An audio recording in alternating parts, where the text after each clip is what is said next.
Okay, moving on. Okay. It's a weird.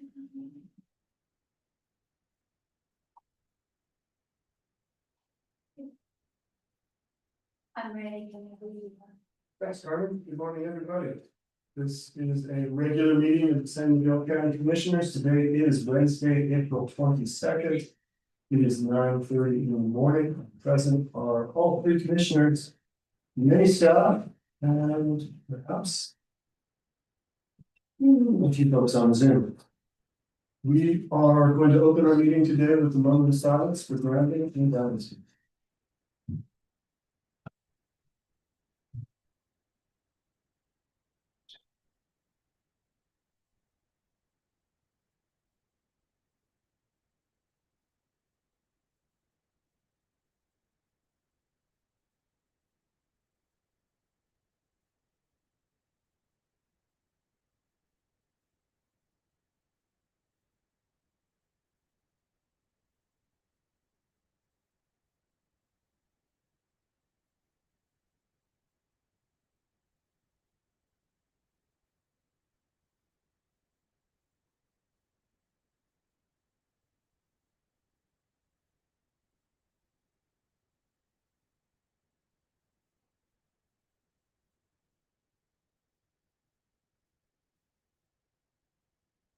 Thank you, everyone. Did you get enough of that? Do you need more?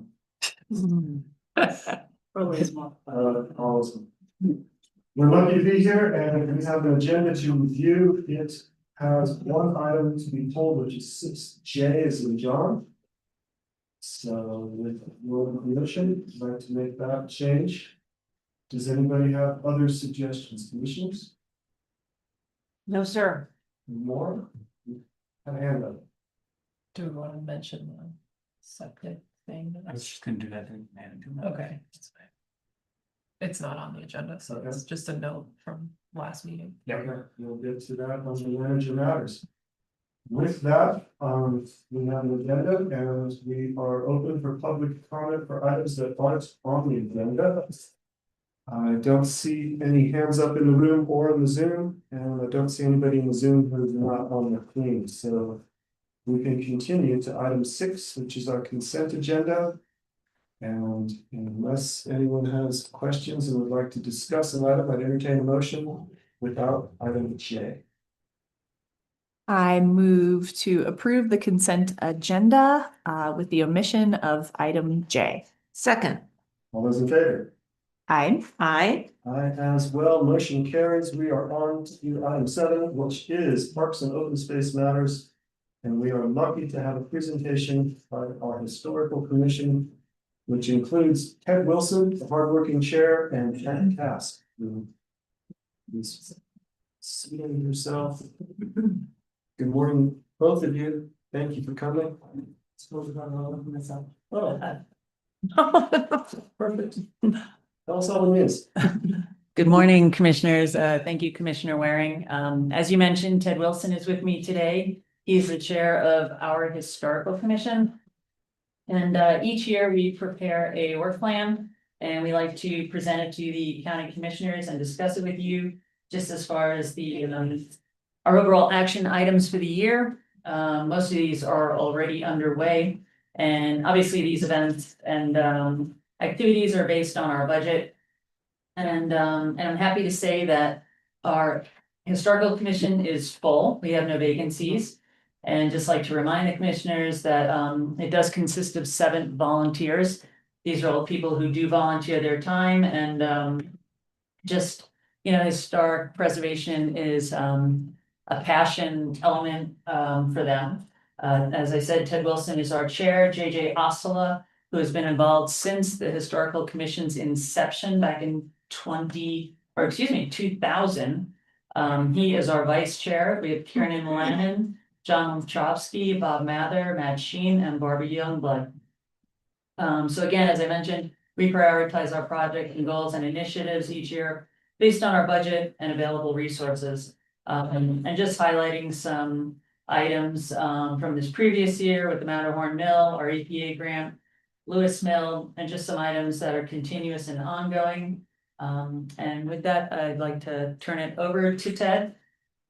And I don't know if there are any items in the memo you want me to address, or if you have questions, but, you know, one thing that I would like to highlight though with Matterhorn Mill is that, finally, the tram cable removal is going to take place this spring. This was supposed to happen, last fall, then it segued into winter. And then, you know, surprise, surprise, when they went up to the site, there was snow. So they, delayed it until the spring. DRMS, Division of Reclamation Mining Safety, just went through the bidding process. They have a contractor. They haven't awarded the contract yet. They're in the phase now of, review. So they should be, awarding that contract within the next week or two, and then getting that project underway. So we are happy about that. And again, I continue to work with US Forest Service and DRMS, and obviously the Historical Commission is very much involved as far as the acquisition and conveyance of that Matterhorn Mill structure and the surrounding 21-acre parcel. And one thing the US Forest Service, maybe, you know, as I mentioned before, you know, this project had previously been given priority status, but now we've engaged with their national conveyance team, which is above the previous team. And they are now, so Megan's thought is that even though we're still set with the same timeline of 2027/2028, because we still have this long list of items that need to be accomplished prior to conveyance and acquisition, which does include the appraisal process. She feels we're back on track for getting more attention to this. And the national team in DC is once again engaged, taking notice, and we're just getting the attention that this project deserves. So we are moving forward on schedule, but still, you know, a year or two out. And then the EPA grant is continuing. We have a number of sites that we've identified in Ophir, Sawpit, Placerville, and Norwood that we have been conducting phase 1 and phase 2 assessments on as far as any potential environmental concerns. No, you should. And this is all with the reuse, repurpose strategies as far as bringing some sites. Most of them are former gas stations, just testing soil for any concerns, and then just segueing into the next phases for these sites. You know, what, you know, is it gonna be a restaurant? Is it gonna be, you know, it's all based on landowner decisions. So we've got that, and that's ongoing, and that funding continues on to next year, 2027. And that was a 4-year grant. And Lewis Mill, we are back on track to have phase 1 was completed. I'm sorry, can I ask a question about the sites in Ophir, Sawpit, Placerville, and Norwood? Tell me more about those. Like, are those sites that have certain zoning that, like, how did they come to your attention, and what would they ultimately be? Sure. Is it historic marker opportunity, or is it, yeah. So the whole purpose of this grant, the Brownfields, Yeah. It's community-wide assessment grant, was, you know, when we submitted the grant application, it was a reuse, repurpose strategy. Yeah, So sort of identifying historic structures and then bringing them back online to provide community benefit. Again, these are all privately owned. okay, So at that time, I had reached out to, I had identified 20 sites. I had engaged with community members and the historical commission, and then heirs, our consultants. So we identified 20 sites, and at that time, we then reached out to the property owners. And visited each site, captured the site's pictures, met with the owners, and some landowners kind of, you know, as I always equate it to, you know, you see EPA, it's like, you know, walking in with a jacket which says FBI on the back, you know, like, but, you know, to me though, with this grant, it's more of, you know, as I've described it in the past, it's more of like a hand-holding measure. You know, if we identify problems, we just fix them. So it's not slapping somebody on the wrist like you did something wrong, or, oh my gosh, look at this. It's like, hey, we've identified a problem, let's help you fix it. so how do you identify those 20 sites? Like, are they have historic structures on them, or you know they're contaminated, or? Well, exactly right. No, like I said, we had with the historical commission and then meeting with some community members. And then just being aware of some of these structures just over time. So there's structures on them. Yes, we Okay. reached out to Mhm. these private property Okay. owners. And there were some who wanted to engage immediately because they realized that this worked to their benefit. And then there were those who are interested early on. But then kind of, again, like I said, the EPA tag kind of got cold feet and said, you know what, I'm not into it or just don't want to do it at this time. Which was totally fine, because it was a volunteer effort on their part, but at the same time, we were investing funds into their sites. With no commitment on their part, so this was truly to their benefit. And we were cleaning them up. Is that the idea, is that we would clean up contamination? Well, we identify the sites and then we help them clean up if it comes to the point, we've been lucky so far. So we've done intensive phase 1 and phase 2 soil studies on most of these sites where it's been required. But we haven't gotten to the point though, thankfully, not good, even with a lot of these former gas station sites where contamination has been found. Oh, So we've actually lucked out, and even some of these sites, one of them recently in Placerville, which had the most interesting, I'll say interesting history for what took place at that site. We just got the results back from the lab, and it shocked us all because it was totally clean, totally, whereas we were thinking, oh Lord, where are we gonna be heading with this? So, for instance, one site up in Norwood, former gas station, but again, the test samples came back fine. And, that landowner or property owner is looking to potentially, have a restaurant on site. So we're helping him with, the grant itself is more in the study phase. So we're not giving out dollars for construction. So we're providing renderings, investigative, environmental studies, and helping them see how they can bring it through to fruition for what they may or may not want to see on their site. So again, we're working with this, just an example, this one property owner in Norwood who I was actually chatting with yesterday, who's interested in, having a restaurant on this old gas station site. So we've done renderings, our consultant has done renderings, and just again, trying to bring that dream, so to speak, through to fruition for him. As far as identifying any issues that might have existed, and then just having him come to the realization like, hey, you can actually do this, this is how we can help you achieve that goal. But again, we're not giving construction dollars. Right. So that's up to the property owner to commit that, like we take it so far through the process. And then they have to pick it up on their end, and do the actual physical work, so to speak. And when you say renderings, is that like a historical rendering of the property? What do you mean by that? Oh, well, renderings, it's sort of like it's conceptual design. So our consultant, they have, and he's an engineer, but he's also an artist. I don't have anything with me at the moment, but I can certainly share it with you. I can email it to you, when I go back to my office. So the conceptual renderings, is just, they're pencil colorful sketches of proposed uses and proposed. Oh. So it's sort of like forward thinking. Like, right, this is what it looks like now, but hey, here's the pretty picture of what it could look like.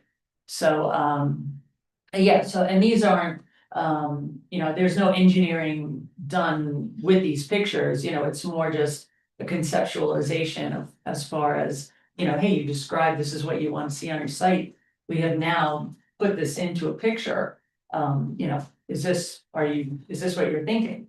Is Yeah. there any kind of historical context built into those renderings, or it's just based on what the landowner envisions developing on their property? Well, it depends on the site. For instance, like with Matterhorn Mill, yes, it's all historically driven, as far as heritage tourism.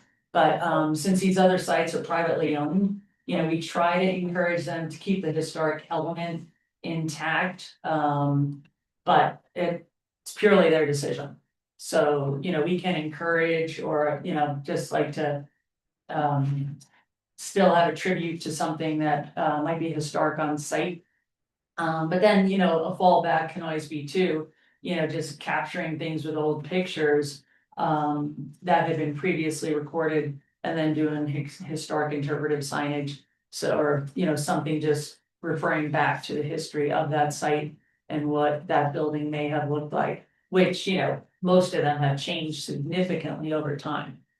I'm also curious what threshold of like historic threshold, basically what timeline identified these 20 sites? Like, was it Usually it's post 50 years. 1950 or, okay. Yeah, that's usually our threshold.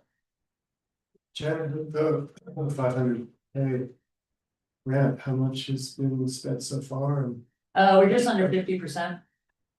So, yeah, we are, I think like 245. Great. So, yes, and we have another year and then one of the landowners in Norwood who I was chatting with yesterday, he has since purchased a new site with which he wants us to conduct some environmental studies. So, it's interesting how many gas stations used to exist in Norwood. Right. what happens if we don't spend it all down? Well, I think, you know, you know, how we planned this out based on the sites.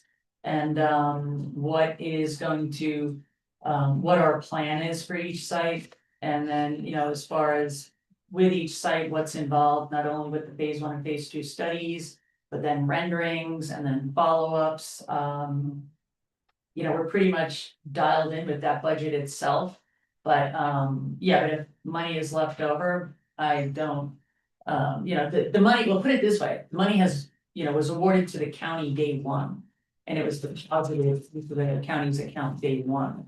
So if there's money left over, you know, as far as the county's commitment, you know, for a historic preservation, you know, I'd have to check into that verbiage as far as, you know, follow up with these landowners because, you know, I would believe and think that it would still be attributed to those items. Because, you know, these are gonna be ongoing projects and these owners are still gonna be interested, you know, or at least seeking direction with what they can and can't do. Right. Of the 20 sites you identified, how many are still in play, would you say? With interested owners and potential Yeah, reusing? I would say we probably, let's see, so. Probably like.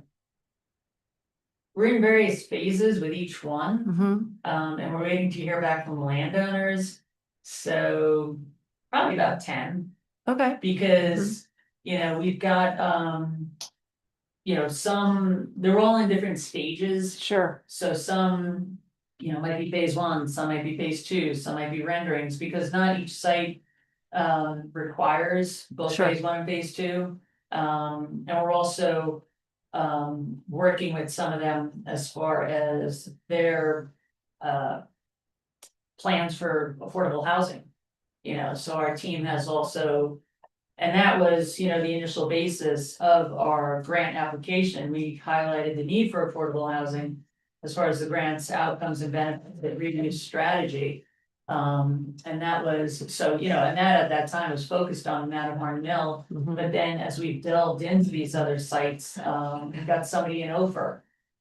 Who, you know, has this magical dream of having 200 units on his property. And, you know, and obviously there's that harsh reality check of, okay, well, we need to talk about this and, you know, and parking and everything that comes into play with that. So, you know, these renderings help bring, you know, into perspective more so what can actually be achieved or accomplished. And then again, so we run the gamut from people who are proposing affordable housing on their property to restaurants. Mhm. To, we've got a couple of vacant lots up in Norwood where they want to do farmers markets or extend farmers markets. The farmers market, and then one of the vacant lots, the owner also is looking at development with housing. So it's sort of conceptualizing based on the size of the parcels, what can physically happen. I'm confused. I thought these sites had been identified because they have historic structures on them, but they're Well, vacant lots he- also? This owner has historic buildings on the adjacent lot. Okay, And then now the vacant lot had historic structures on it. And it actually, based on previous use, because it's adjacent to the gas station, actually required then the phase 1 and phase 2 studies. So there's the historic component and then the environmental component. okay. So we dovetail those in with each other. So it can get very involved depending on the site. Sounds it. And those were the two qualifiers, basically, or historic sites that had in potential environmental implications that would necessitate like a Brownsfield cleanup. Yeah, the historic component was pretty much, well, the driver, but then again, the environmental component is just as important. So, not every historic site has environmental issues and vice versa. But, it is an EPA grant, but it was based on repurposing historic structures. So, And can you remind us, I know I asked, and this isn't probably a question for you, but for Jared or Mike, and I probably ask this at least once a year. Can you remind us what's up with the housing opportunity on the Matterhorn Mill? You said it was 21 acres, 21.49. What portion of that could potentially be housing? And are there further steps we have to take to make that a possibility?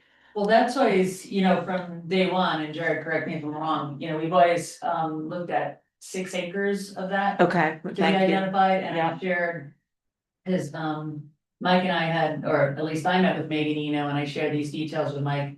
That, part of the conveyance process and the acquisition, there's gonna be a NEPA process. So I did share the renderings from Keo Mhm. as far as what they had proposed for those 6 acres, because Megan said that's gonna be part of that NEPA process. So it's sort of like, everybody's on the same page, Yep, there's just many pages to it. Originally, that was proposed as site D. yeah, So C is where we've been focused on the potential of 74 units.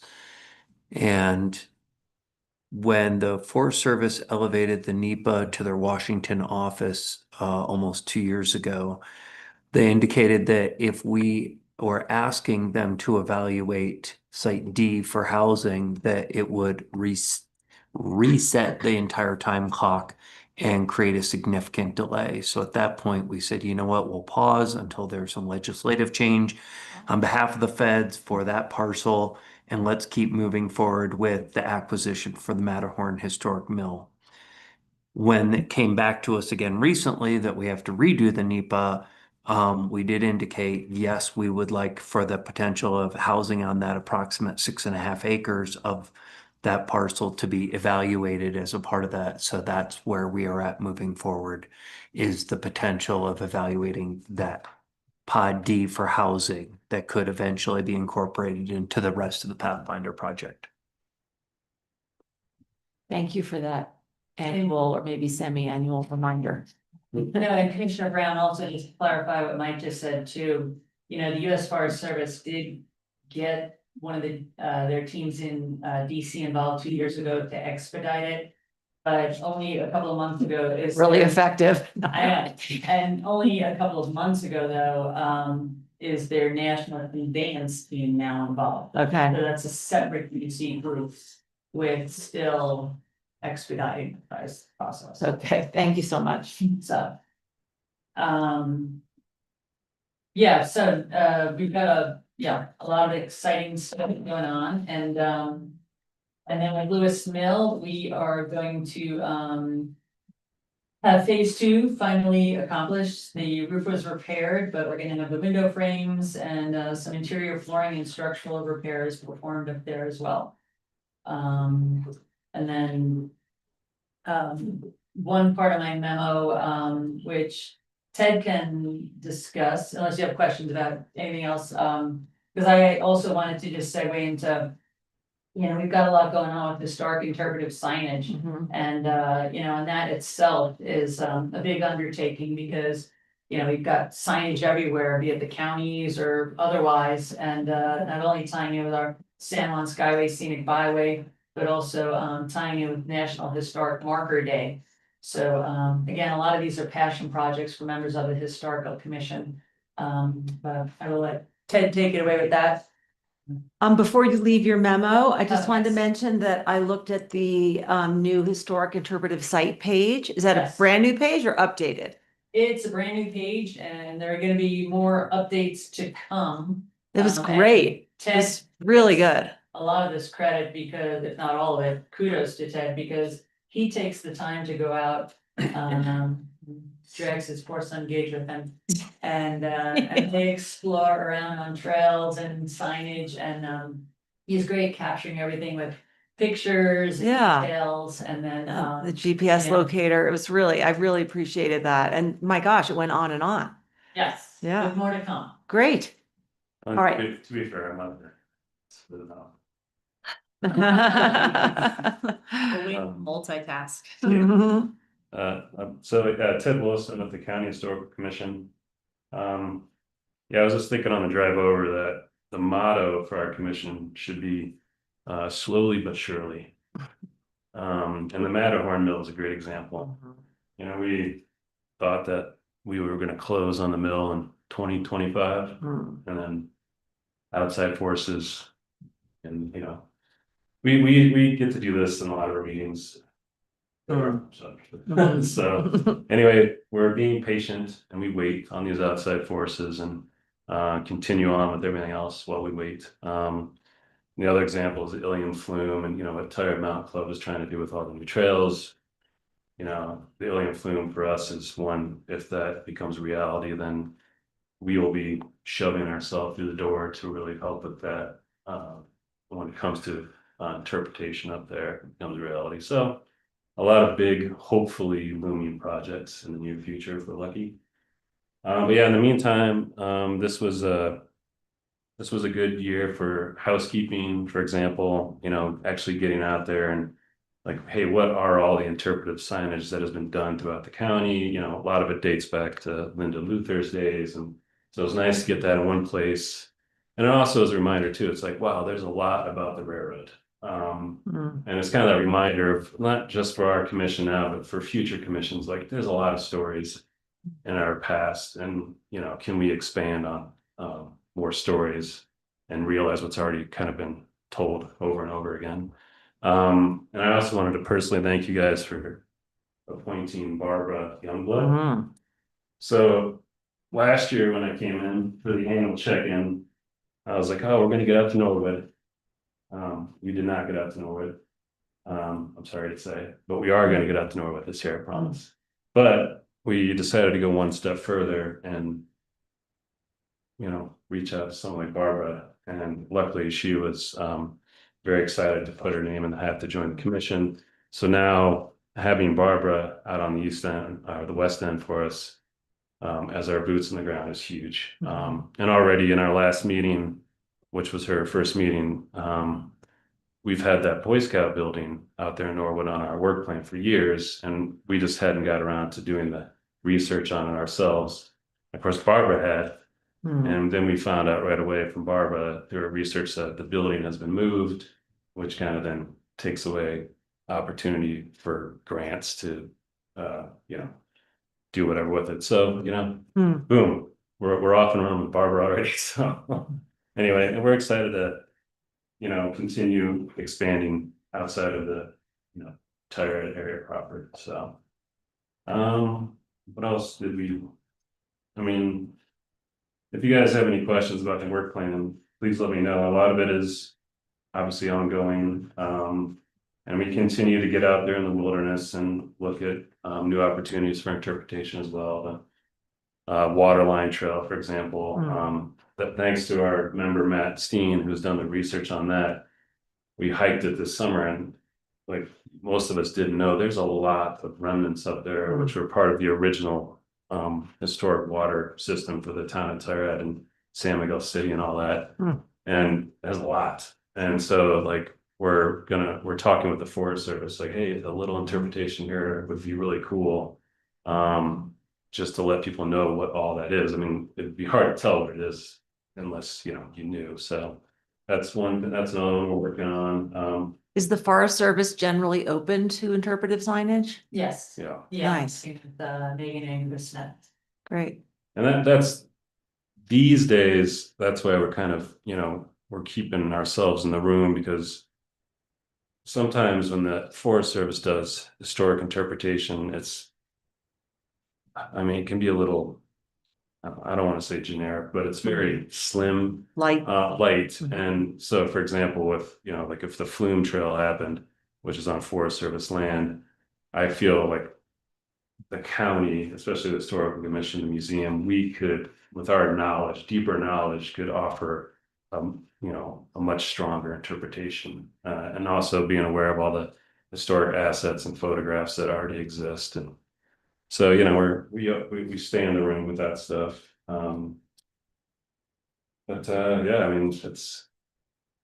We're trudging away. Yeah. I've got a question about Ames, how it's for decommissioning. The potential conveyance of the historic surge tank, penstock and diversion dam.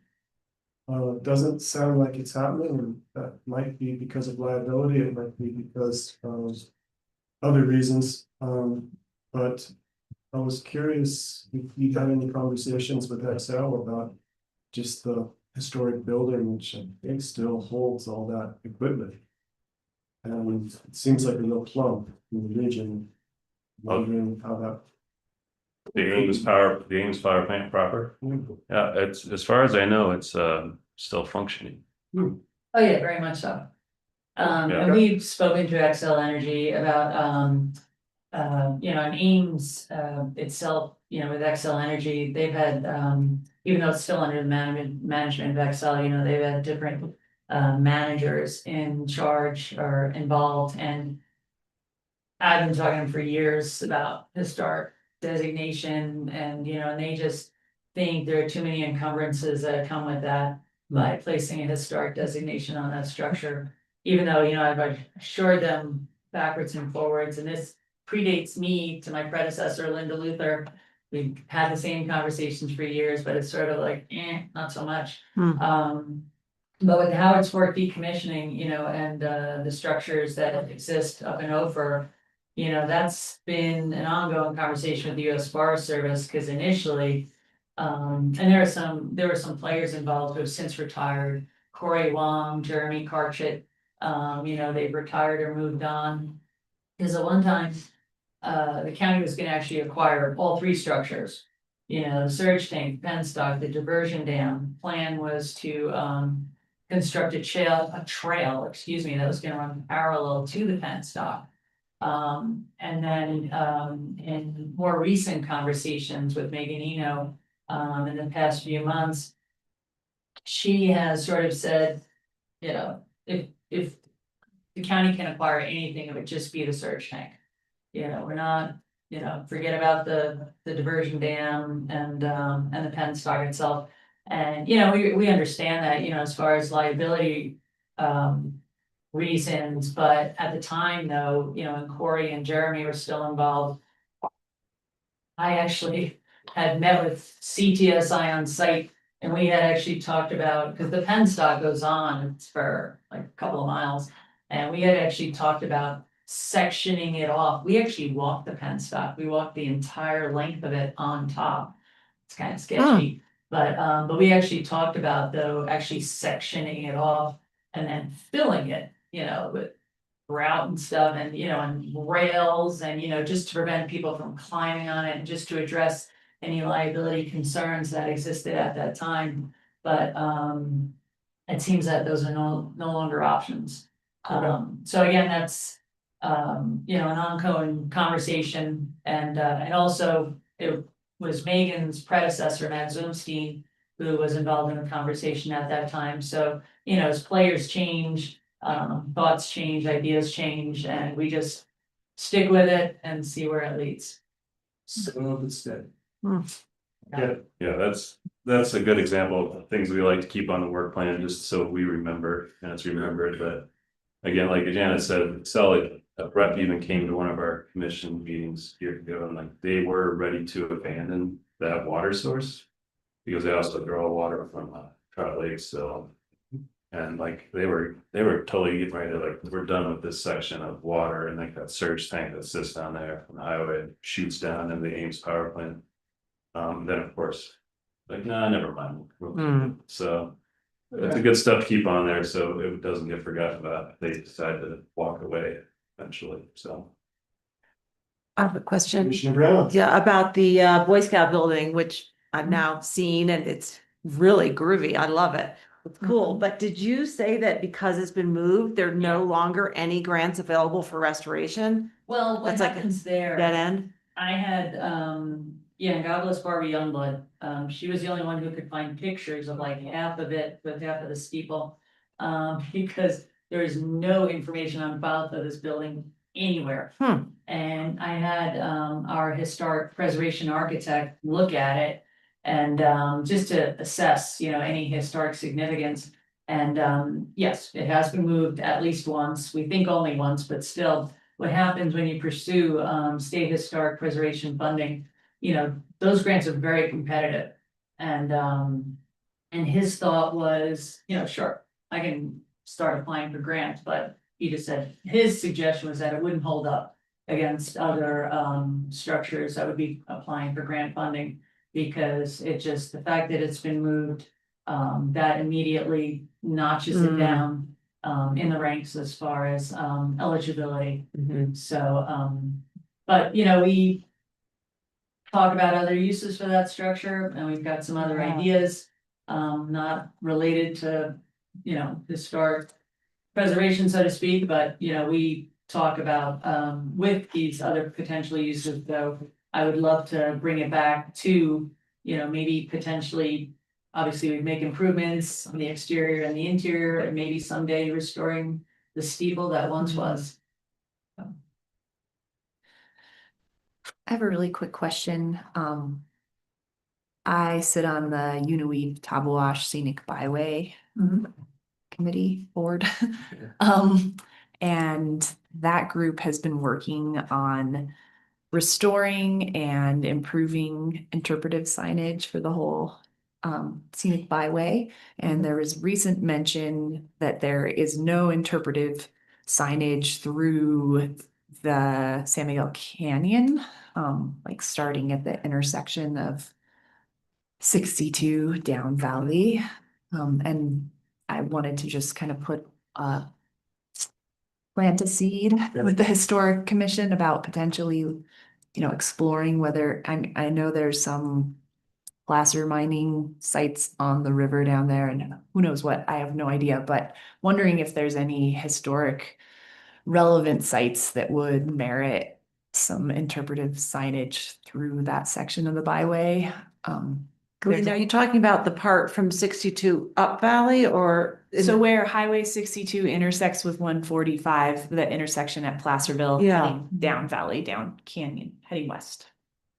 Down Towards Norwood. towards Norwood. Okay, Yeah. okay, Yeah, got it. That's where the Unaweep Tabawash Scenic Byway technically starts. like Okay. Right at that intersection. And then the coming up valley is the San Juan Byway, Yeah, right? San Juan Byway. Okay, thanks. Continues, Yeah. it turns up. I love the idea of Towards something Collier down in the, I call that the Norwood Canyon, but that's, okay. Yeah. San Miguel River Yeah, Canyon we towards actually- Norwood, okay.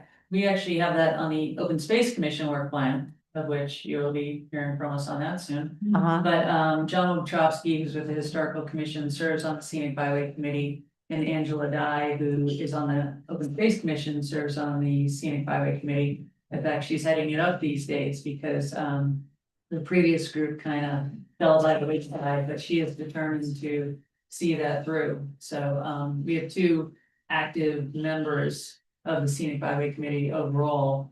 But yeah, the Tabawash, the Unaweep, that is on the Open Space Commission work plan. We can certainly take a look at that from a historic perspective. Sorry, are you gonna say something? no, it's a great idea. I think in our last meeting, I joked about, I'm like, were we not allowed to go past Placerville back in the day when it came to this? Right. It's like, I guess we have to stop here. So, but yeah, that's like, that needs to go away. Yeah. That's a great idea, because when I went out exploring for the signage, like, there is nothing. Huh. And there's a lot of places to stop. There's all the different campsites, but that's a great idea. And I know exactly the classroom you're talking about. I think there's historic photos that still exist of those, and that was a pretty big operation through there that again has been completely forgotten about. So that'd be really fun to bring that back. And knowing that there's assets, those historic photos that could be used would be really cool. Awesome, that's a great idea. Great. Yeah, they have some creative planning around integrating QR codes on the signage so that travelers can, download an app or whatnot and utilize the QR codes to kind of historically and naturalistically interpret their way through the whole byway. So that would be a way to like share some stories and history, as well as through the just whatever's printed on the signage. That's a great idea. Well, we're talking about byways or skyways. Can I interject? Because I had a call from Angela Dye, who is on your commission and wanted me to know what was happening with the San Juan Skyway. And I told her I would share this with you guys. So I'll just do that if that's okay, rather than later, because you guys are here and maybe have something to add. She mentioned that it's the second longest byway. I forget if she said in the state or in the country. Sorry, I think it's the state, and the third busiest. It's a big deal. She is co-chair of that commission right now and wanted to let us know that they are working on updating the Keystone Overlook and the Sunshine Overlook signage, that the board, BOCC, had allocated some money a few years ago for that. And she just wanted us to know that they were still working on that and was moving forward, again, working with the Forest Service and CDOT. Yes, we were gonna delve into more detail about that with the Open Space Commission. Okay. Thank you. Thank you, Janet. Mhm. Unless there's other questions, I feel like if you guys are on track and are chipping away. Slowly but surely. Slowly but surely. Okay. Thank you for the time. All right, well, thank you. Thank you for your volunteer work, Yeah. you and the whole board. We love it. Oh. Excited about it. Thanks Appreciate for, the opportunity. thanks for your feedback and comments. All right, we will move now to an update with our planning department. Kay Simonson is with us, as is Nicola Curry in the wings. Welcome, Kay. And you can come up and speak if you like. Yeah. I don't have a slide presentation, but just in case you want to project things up there. And we do a laptop switch up. Is one that does not want to work. So it's been a while since we've done one of these meetings with you. But we do try on an annual basis at least to, look at our statistics, our data, see what we've been working on. And also, track how we're doing year over year on our application types. We continue to average about 100 development permits per year. Mostly those are for new construction and additions and remodels. We do have shifts from year to year as to whether there's more new construction or more additions and remodels. When we had the post-pandemic years, we saw a lot of new construction. There was a kind of a pent-up demand there. And now it's shifting over more towards additions, alterations. And there's, some factors that influence that. There's higher interest rates, there's increases in material and labor costs, availability of materials and labor. And then also there is our increased employee housing mitigation fee, but I would not, say that's the sole factor. We have a lot of second homes here in the county. So we're dealing with a demographic that is much more influenced by the global situation than other places might have. And that, leads into, their decisions as to whether they want to buy new or build new or remodel an existing house. And then we have our land use applications. Those are the ones that, come to the planning commission and or the county commissioners. We don't have a particular pattern to those from year to year. We usually run about 40 to 50 per year. We did have that same post-pandemic boost. And the ones that we see most often are wetland special use permits, the majority of which are actually administrative. Those are often connected to construction of a house. And then also we have a lot of subdivision exemptions, which you do see. Those like are property line adjustments and lot line vacations. We added last year in our land use code amendments, the driveways excavation and grading, and we're still kind of working out some kinks on that, but it's been a good tool to have that to respond to some rather significant site alterations that people want to do. We didn't adopt any other land use code amendments last year, but we're certainly working on them. And then also we had the Society Turn PUD was finally approved. So those were kind of our big things from last year. And then we started the mining regulations, actually worked on that all through the year, but we didn't adopt that until January 2026. And then we've had some small things. We had the short-term rental amendment. Right now we're working on accelerated housing review, looking at a May 14th Planning Commission meeting and a June 3rd BOCC, whatever day it is, BOCC meeting. We're also doing small correction to some dimensional standards definitions. We found a bit of a gap in our code. We're working on the natural medicines regulations. Haven't seen or heard of, I think we've had maybe one inquiry from somebody wanting to establish a natural medicines business. This is something that was enabled by, was it voter enabled? I think. It was. Yeah.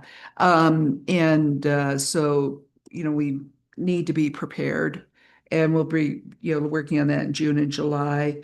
Of course, we were working on non-conforming lots. We'll be bringing that back in June and July.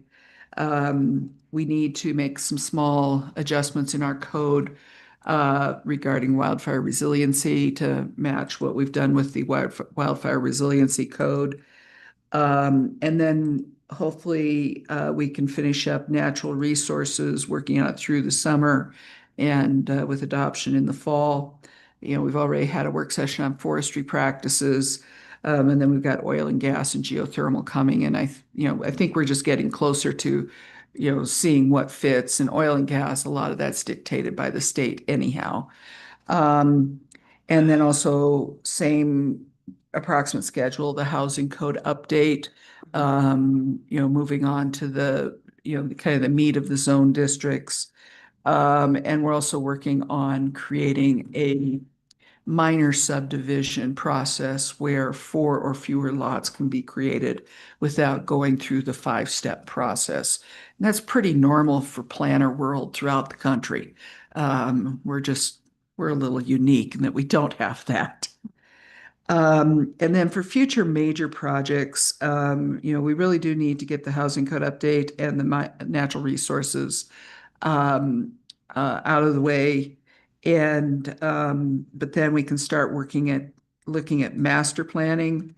We've had a lot of discussion about starting the San Miguel Canyon master plan or the Down Valley master plan. I would envision that as picking up where the East End master plan left off at Deep Creek and actually going all the way to the bottom of Norwood Hill. But with sub areas focusing on Placerville, up to Saw Pit, where we have the most population. Can I just ask a question about that? I had understood, and we've told the Placerville community a number of times that was going to be initiated in 2026. And I'm looking at what you have on your plate for 2026. I'm sort of not surprised, but I'm just imagining going to the Placerville BOCC meeting and telling them it's 2027. We've been telling them consistently that it's that it'll, there may be some stuff that starts in late 2026, but the meat of it will be 2027. So what would start in 2026? Getting out, developing the scope, securing grants, selecting the consultant, and kind of getting them going. But the bulk, the real heart of it would be 2027. Okay, thank you. And if I could just add in real quickly, I know Jared can speak to the DOLA funding, but it continues to be extremely limited compared to most cycles. This will be a project similar to our East End master plan that will be likely to get at least 50% grant funded from DOLA. But if I think that's going to be a question for the board. Do you want to spend the approximate $80,000 to $100,000 extra to accelerate the process? Is that DOLA funding limitation directly related to the state deficit and Yes. funding cuts? It is. So we could most likely anticipate that will carry into 2027 and beyond. Correct. Mhm. So you're saying that the extra 80 would be to pay the second half of it? Correct. Okay, Essentially no grant funding. I actually expect this project to run closer to $200,000. That's off the top of my That's head. what I'm talking about. Yeah, as well. and that's because there will be a water and wastewater component in it, aside from the land use. So, that's bringing in the engineers. So this one is going to be a little bit more expensive because of that. Right. I don't want to get too into the weeds, but I do have some questions about consultants and costs there and what we could potentially do in-house to. Hmm. I've said this Be before. We do not have the capacity to do this in-house. Right. We would need more staff. And, so. Okay. It's not that hiring consultants immediately lifts all the burdens from us. It's still a lot of work for us, but to do this in-house and to have somebody with the consultant level of expertise, when working with a consultant, they're bringing in, everybody that they've got in their shop and possibly a few people from outside. The engineering side, we have engineers on retainer, but we don't have them, in-house. so have we had conversations with Patrick Rondinelli about, Yes. and what's he suggesting for us for this plan? I think we are going to ask, we Mhm. simply need to be prepared for an answer that is not half, Right. maybe not a quarter. Right. Really? Just to give you a snapshot of that landscape today, we have hearings in 2 weeks for the advisory panel That you're on. got on. And there was $44 million of tier 2 ask. There was $55 million of total ask. This is for which fiscal year? This is for the current fiscal year. And there's $15 million to be about 15? 15. Mhm. So Wow. 55 to 15, right? And so they are heavily prioritizing health, life, safety projects, not planning projects. And so those are, I think they want to be able to pick up small planning projects that are going to push communities forward. And that's how we will portray this, because it's one of our kind of, we need to tend the garden. We need to get our plans together so we can have a track forward. But I think we just have to be prepared for that grant response to be either diminished or potentially an all-out no. Because we are also seen as a community of means, where a lot of other communities have a lot less economic resilience. Do you think? And I was Go going to ahead. say the fact that there is the water wastewater component might help crack that door open a little bit. I'm curious what your forecast is for the Wrights Mesa master plan and if that might be looked at a little differently from DOLA's perspective as far as need, given the water infrastructure needs. I do think both of these parts of our community are seen a little bit more favorably. right? So I do think it would be helpful. I know that, there are active applications for a number of projects on Wrights Mesa and further into the West End, as we colloquially know it. Right? DOLA requests? Yes. Hmm. And so again, I think that there's this perpetual juggle, and again, just for sake of argument,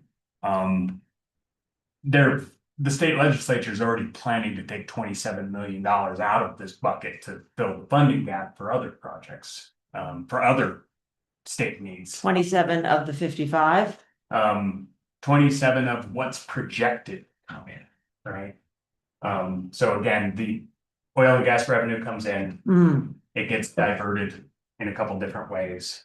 And some goes into DOLA's bucket every day, right?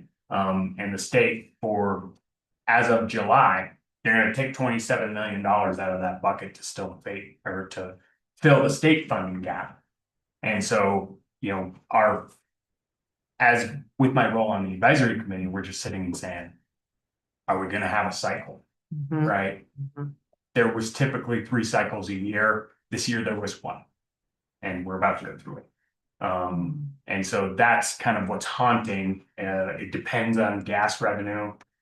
We're talking about how ridiculous prices because of the conflict in Iran are actually silver lining in this program, because domestic oil is worth more. Hmm.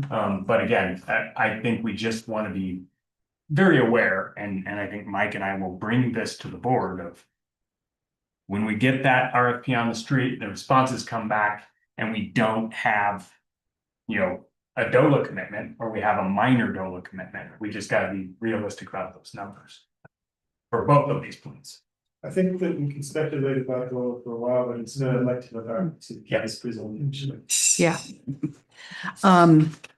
One thing that is, it doesn't exactly get everybody excited, but it needs to happen, is updating what's called the comprehensive development plan, basically the first chapter or 2 of the plan. Some of that stuff is from 1978, and we're talking demographics, and kind of the existing conditions. A lot has changed in nearly 50 years. So, that I think needs to be, I personally would put that as a little bit of a priority above updating the Wrights Mesa plan. I think there could be some outreach in terms of understanding and the Wrights Mesa plan. And there also hasn't been much implementation of that plan.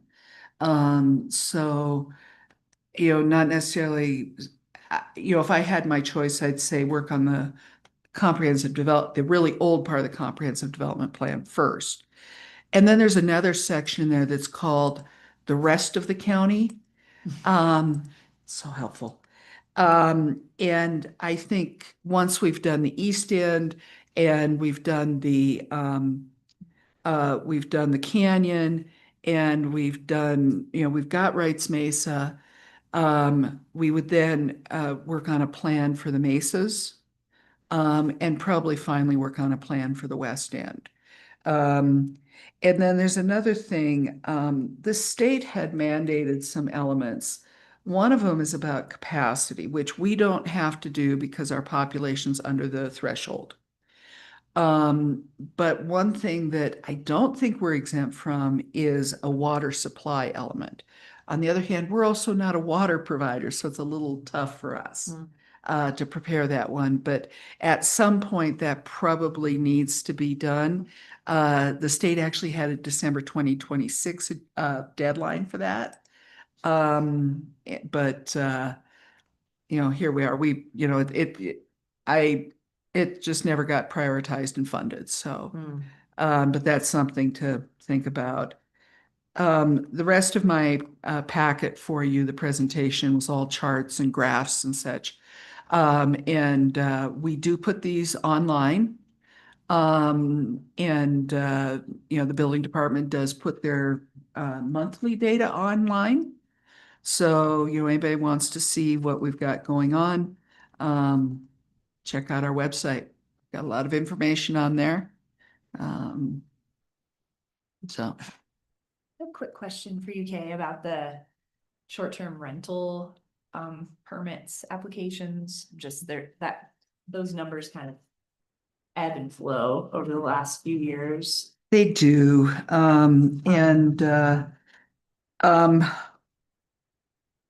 where did I put, I'm trying to look at that. Page 5. Okay, thank you. Yeah, and I guess, Um, my question is, could you Yeah, give us some color as to some interpretation as to why those ebb and flow? Are they annual, so permits are, renewals? yeah, permits are good for 2 years. 2 years, thank you. And then they have to renew them. And Chris Rauscher pretty much manages these now. Some people, we notify them that they need to renew and they just kind of ignore us. Um, and we're probably still getting our tax revenue and we've done an inspection initially. But we know that there's a fair number of short-term rentals out there that have not gotten permits. That continues to be a problem. There's a lot of platforms and businesses that offer to take over the management, but we just haven't seen enough of a problem. We don't get a lot of complaints about short-term rentals. The cost of it, we'd have to increase our fee from, what is it right now? It's 100, like $85 for inspection and then also for the application fee. So when So- you renew, you don't have to pay the inspection fee, so they're very low. yeah, 85 to 170, depending on whether it's an initial or if it's a renewal. And whereas if we went with the platforms, we'd be, probably having to charge $750 to $1,000. We could add a little more background if you want. When the towns were discussing short-term lodging rental taxes or registration fees, we entered into the sidelines of that conversation, and our best estimate was that towns of Mountain Village and Telluride had 90+% of short-term rentals in the county, and that the small amount of potential rental that we might pick up if we started scraping and really digging into it. To use the old phrase, the juice wasn't worth the squeeze. We did want to tighten up our initial inspections and make sure that people weren't renting substandard or dangerous units, and we're doing our best there, but it's again a question of enforcement, and unless we opt to hire somebody to drive around and actually do inspections, we're probably not going to be perfect, but the number of imperfections are so small that we're willing to just let this sleep. Yeah, That's and helpful. Thank you. as a reminder, short-term rentals can only occur in the principal dwelling. They cannot occur in accessory dwellings, caretaker units, accessory structures, RVs, tents, yurts, anything like that. It has to be the principal dwelling. As long as it is like that, and somebody starts posting in their camper in the backyard and their neighbors aren't unhappy, we do hear about that. We do wait. Yeah, and when we do those inspections, we do find, we have denied some permits because, we find that they don't have proper egress, or they don't have, the mandatory smoke and carbon monoxide detectors, and there's a few other things in there too, but those are kind of the big ones that we're flagging.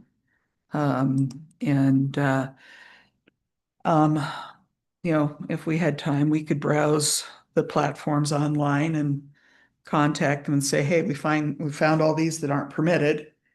Please delist them. But it hasn't been something we do on a regular basis at all. Okay, I have a question circling back to the project list for the future, bottom of page 1.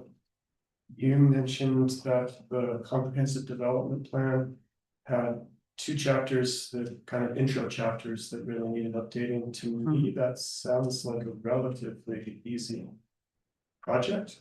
And I'm wondering if my instincts are true, or if that's gonna require a year and a consultant team and public meetings and et cetera. Do we have the demographic information at our fingertips, and we just need to assign somebody to sit down and rewrite the language?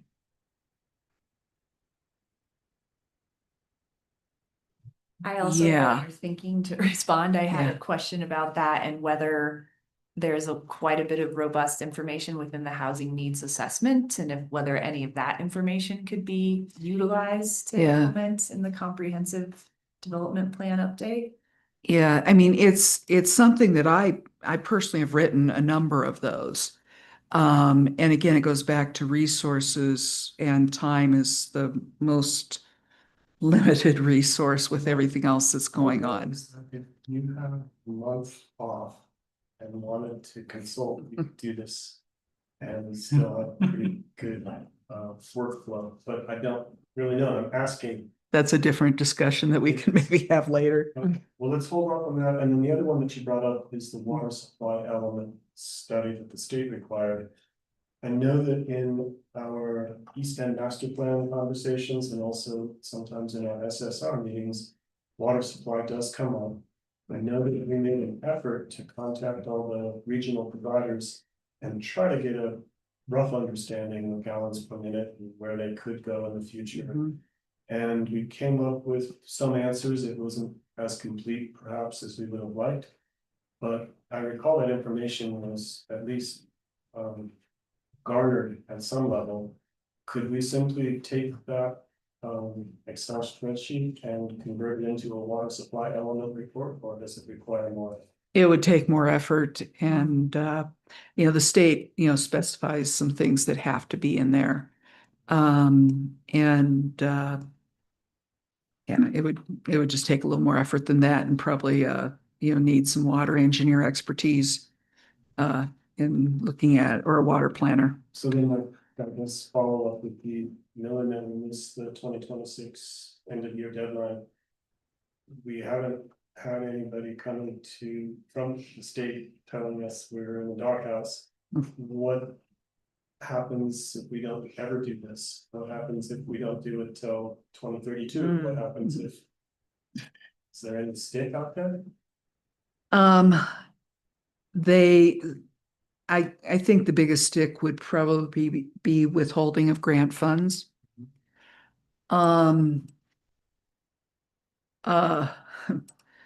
Remembering working in California where they have really strict master planning requirements and deadlines, and I was getting letters from Jerry Brown saying, "We know where you live." And please finish up this housing element.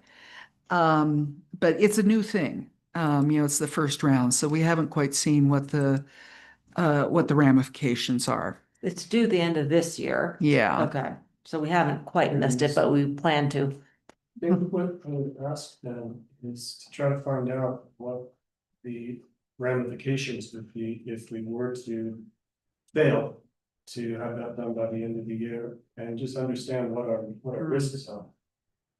If it's that we will suddenly fall out of all state funding, that's one thing. If it's that there's no risk at all, that's a different thing, and it would be good to know. If we need to prioritize that, then we'd like to understand. Yeah, we can look into that. Circling back to your question about the comprehensive development plan update. If that is a smaller project relative to Down Valley, and it's something we could potentially do in-house, and it's sort of hanging over us, I'm just throwing it out there for your consideration, Kay and leadership team, if you want to flip that with the Down Valley master plan, even though I've been pushing for the Down Valley master plan, the idea of us having to pay for the full amount is a little discouraging. Yeah. I don't know. We've been promising Down Valley Yeah, that we're going to do this since 2019. okay.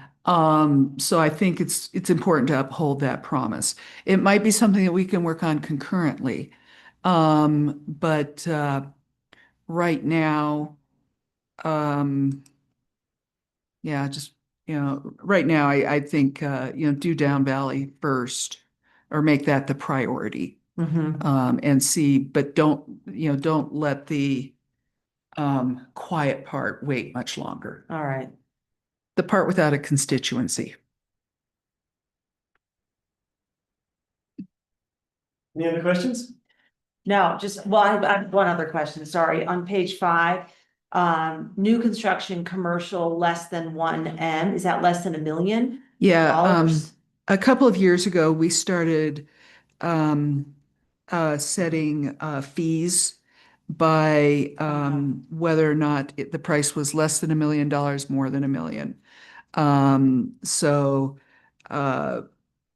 that's why you see the NAs or the gaps is because we didn't have that difference in valuation. I think it's interesting that there were actually some homes built for less than $1 million in Those- 2024 and 2025. Those tend to be out in Wrights Mesa Okay, or they're manufactured. still, I mean, I Yeah. didn't know it was possible, so, Yeah. thanks. Sure. If I could, commissioners, thank you, Commissioner Waring. I did want to give kudos to the team. And again, I want to direct folks to the website that has been updated significantly.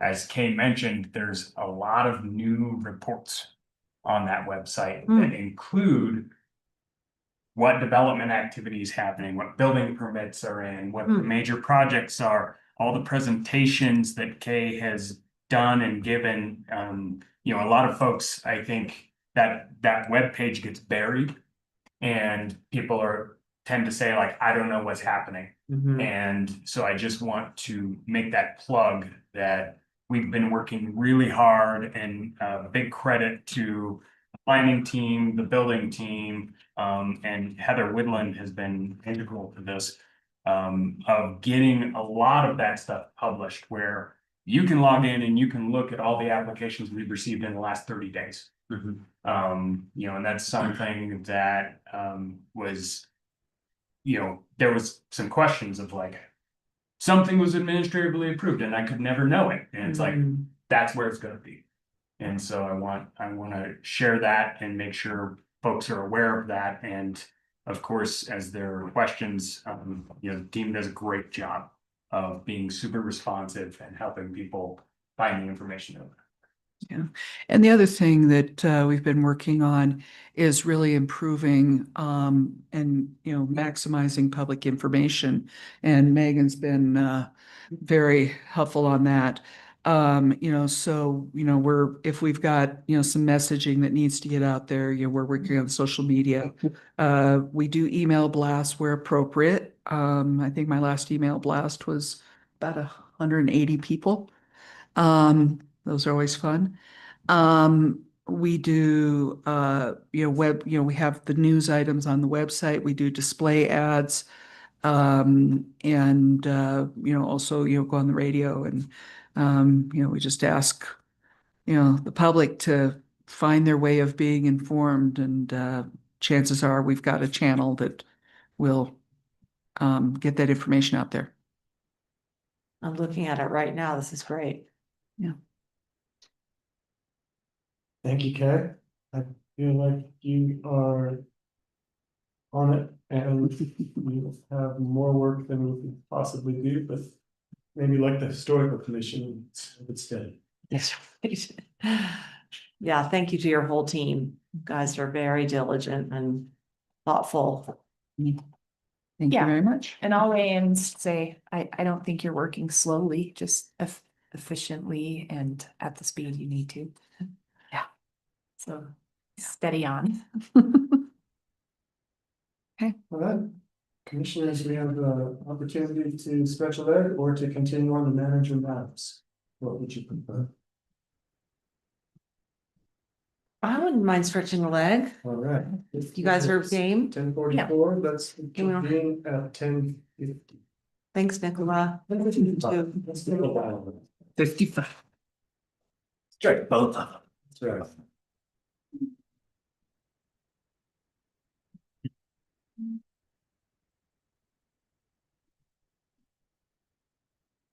Stretch it out. Lots. Stretch it. Yeah, sure. Discussion goes around. Verbiage.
Let's do it.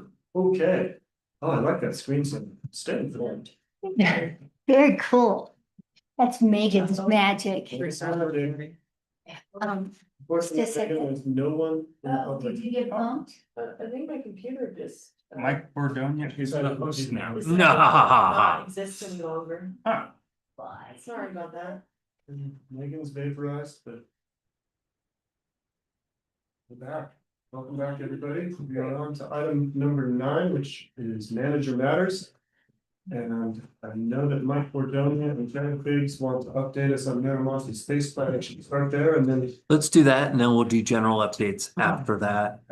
And previously, when James Van Hooser and Zoe Denal were here, they talked about Huck, the engineering firm and planning firm that they had retained to do a space evaluation and potential layouts in the future Fruin joint city-county or town-county building. And as a part of that, they entertained the question, does the county want to also add a scope of work for that same consultant to evaluate the future Miramonte building? Because we know that once we construct the Fruin, we'll be able to reallocate where departments and offices are in the Miramonte, as well as the parking impacts to the courthouse behind Miramonte and Fruin, which we know is a great concern to make sure we get that right. And then potentially looking at courthouse. So Jared followed up with that. He and I have had some discussion, but I'd like to turn it over to him to share his thoughts and recommendation. Yeah, so I've had a few chats with James Van Hooser since we executed that MOU. And James and I have been working on that scope of work with Hawk, been beating it up a little bit, and we got them to I think where we need to be. But I wanted to bring up that town to tell you, right, this is part of their contract with Hawk. And so it's really kind of our good faith effort of saying, the work you do on our behalf, we will reimburse you for. Right. And so I as mean, the work in the Fruin building on our No. behalf? No. No, the No, Miramonte. this is specific to the aspects that are in the Miramonte and in the parking area for the Miramonte and the courthouse. And we had asked them, you know, we don't want to necessarily reevaluate the courthouse space planning at this time. Okay. And so what we worked on that and we've come to a number. And as we had not budgeted that number, we wanted to bring it up and make sure you were all okay with proceeding with that. That number is $60,000. 46 to do all the space planning and other things within Miramonte, and then another 14,000 for optimization of our parking, potential moving of the shed to our parking area as a trash enclosure and a few things like that. So that is we wanted to make sure we've already signed the MOU saying we were going to work together on this. But since we're coming back and we're having a dollar discussion, we wanted to make sure that you were all aware, and because it's unbudgeted, it's something that we want some formal action or indication that we are to proceed. So. And just to make sure, we're not asking for a motion and a vote today. Right. Obviously, you don't have the contract in front of you. We don't have that in the packet, but we wanted to get your feelings, your concerns, thoughts, ideas to then convey back to then bring to the next step of a formal vote and motion. I'm a little unclear about just one portion of what I heard you both say. I heard Jared mention the courthouse as potentially part of the planning, and then I heard Mike say, not examining the courthouse, and I'm uncertain where we're doing. Go ahead. If I can clarify, that is the parking behind the courthouse. Right. Got it. Not the courthouse or building itself. They had originally asked, do you want us to reevaluate the space planning for the courthouse? And knowing that we have our treasurer's clerk's office and the courts there that are largely, they're not going to be moving. Those will remain in their existing locations. We don't see large growth trajectories for any of those departments or offices. Okay, so just so I'm crystal clear, it's Yes. the parking behind the court. Correct. That is part of that $14,000. Correct. Okay. And ultimately that scope is parking optimization for the whole Yeah. block, Yeah. Yes. right? Yeah. But this portion, this is the apportionment. It wouldn't make sense to Yeah. not look at the whole parking nationwide. Yeah. Right. Well, I think it makes a lot of sense to do this work simultaneous to the Fruin building. And I think it also makes a lot of sense to have the same agency doing it. So I'm assuming you all think that's a fair price. We thought, well, it started at a significantly greater number, which I had a minor heart palpitation with, and asked Jared to go up and refine the scope and go back to the consultants. And this is a significantly lower and revised estimate that they're giving us at this point. One of the many reasons we love you, Jared.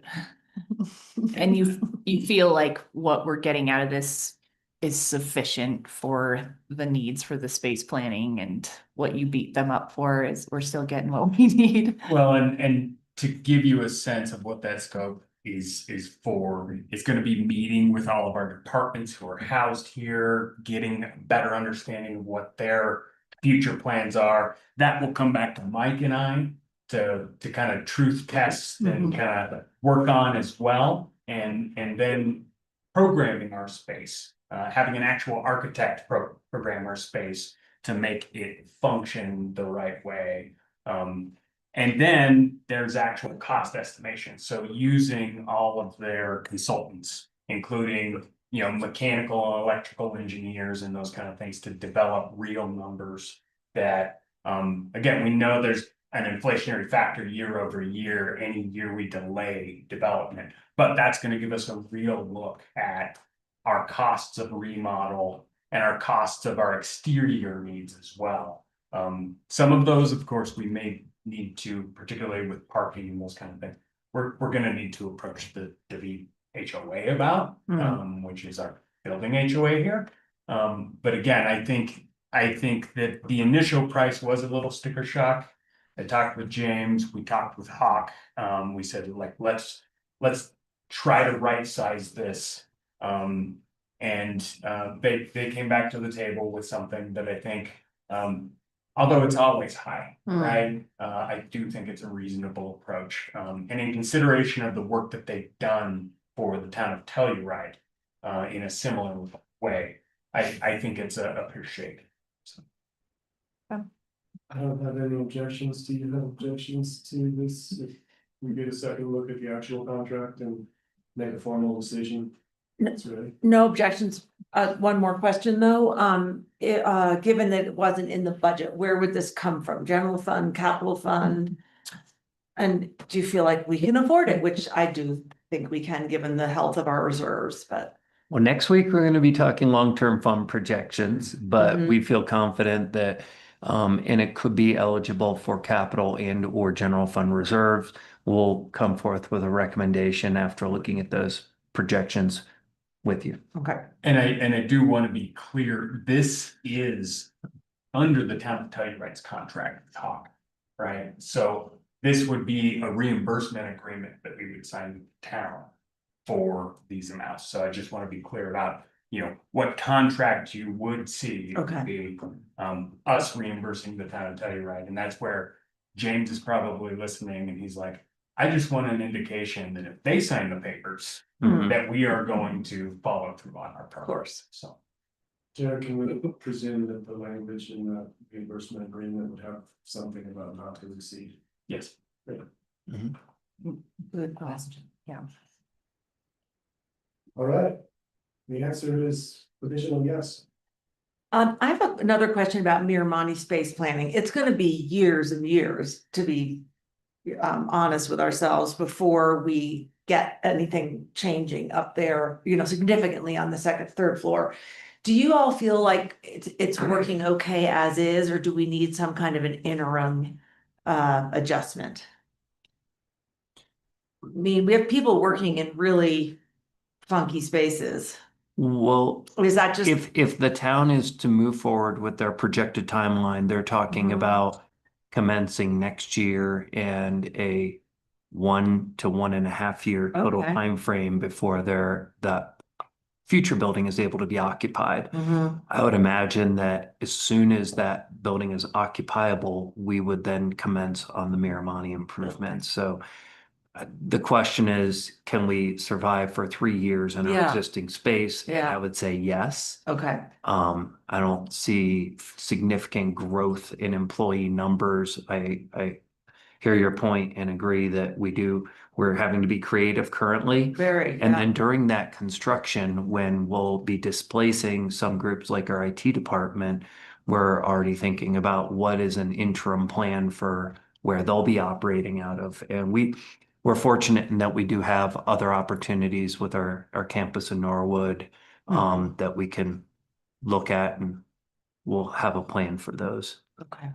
I am curious about the coroner's office, and Yeah, I've kind of been, no, we're not quite there yet, but that's Correct. gonna be logistically interesting. yes, and actually that's one where in this process that Jared's been working through with James, I suggested, hey, let's rethink where the coroner's office could be. Because now that we're going to have the additional puzzle piece in play of the Miramani building, I threw out the idea, what if it didn't go into the Fruin building? Because that also convolutes some of the parking, and it potentially reduces a parking space because of the need to actually get in and out of a covered area and always have that available. So I started thinking about what could we do potentially going in through the garage of the existing Miramani into the assessor space, and looking at that assessor space as potentially longer term housing the coroner's office. I've already notified Emil that we're not going to be moving forward with an autopsy and formal medical. Like a morgue. Yeah. Well, we will have a temporary, we'll have body storage for when we need to store, up to 4 bodies if we were to have a mass casualty incident. However, he had originally requested an autopsy room, which Yeah. would essentially be an OR, a Mhm. miniature operating room, and we've stricken that from the plans, given the numbers and looking what other counties with similar amounts of deaths have compared to those that actually have that greater facility. So that will save us some space. But we are very much thinking about how we can make sure that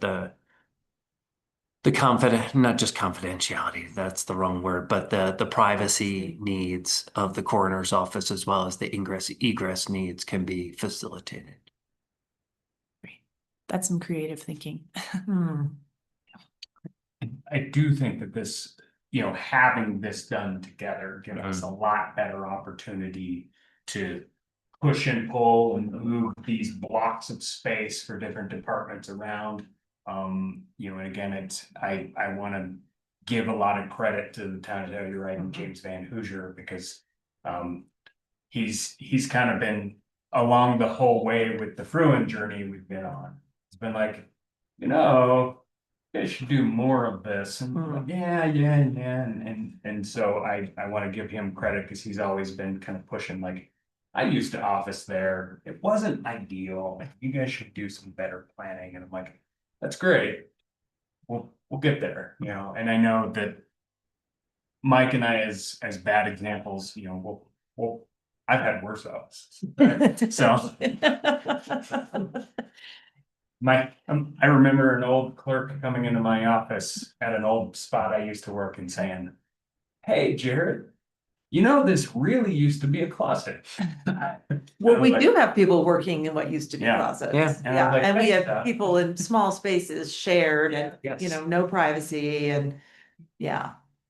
Yeah. So, Yeah, we know we're making a lot out of a little here, and we're really appreciative, and I think that this will help that plan. Great. Full steam ahead. So I'm not hearing any concerns from the board at this point of moving forward with the next step of engagement. I think you heard Galena say full steam. Very good. Thank you. Thanks for that indication. Jared, do you want to do updates and then I'll go? Sure. So a couple of items. You recall at our last meeting that we had continued an item on regulation 43. our OWTS permitting. You can notice it was conspicuously not on today's agenda. And we figured out that we had not sufficiently noticed. There's a difference between publication and legal notification when we do code amendments. And so we will be bringing that back in May. And so we've got plenty of time to make those adjustments.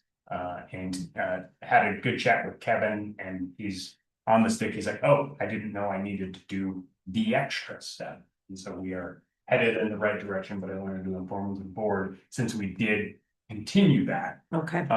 that ultimately that continuance was unnecessary because we hadn't sufficiently noticed. So in addition to that, I wanted to note a couple other things. We, much to the credit of County Attorney's Office and Maura, with the list that was approved on the consent agenda today, that we no longer have any other outstanding deed restriction reversions. Okay, let's start a slow clap. No, we're having a party. Maura and I discussed this yesterday. I'm inviting you all to my house for a Oh, cocktail or something like that. So I'll send out a doodle poll. Wow. Okay? And We Nancy need will to come. really celebrate this, even if it's just for an hour. Send out an invite. Send out an invite? Yes. Okay, I'll do that. Step. Okay. Let's give it- So, all right. so again, I want to extend the credit really goes to the attorney's office, to Nancy and Maura. Yep. Really, Nancy, I hope that you're way. listening. She'll be down at Attorney Matters to Yeah. give you the final no, numbers. Okay. great. And so I just wanted to note that, so it's going to lead us to the next processes where we'll be talking about ongoing, how is Pam characterize this anywhere? Compliance, but she's trying to use other words because compliance sounds so Aw. nasty. That's a Uh, nice idea. And so, yeah, ongoing qualification. I like that. And so we will start having those conversations about the ongoing qualification process.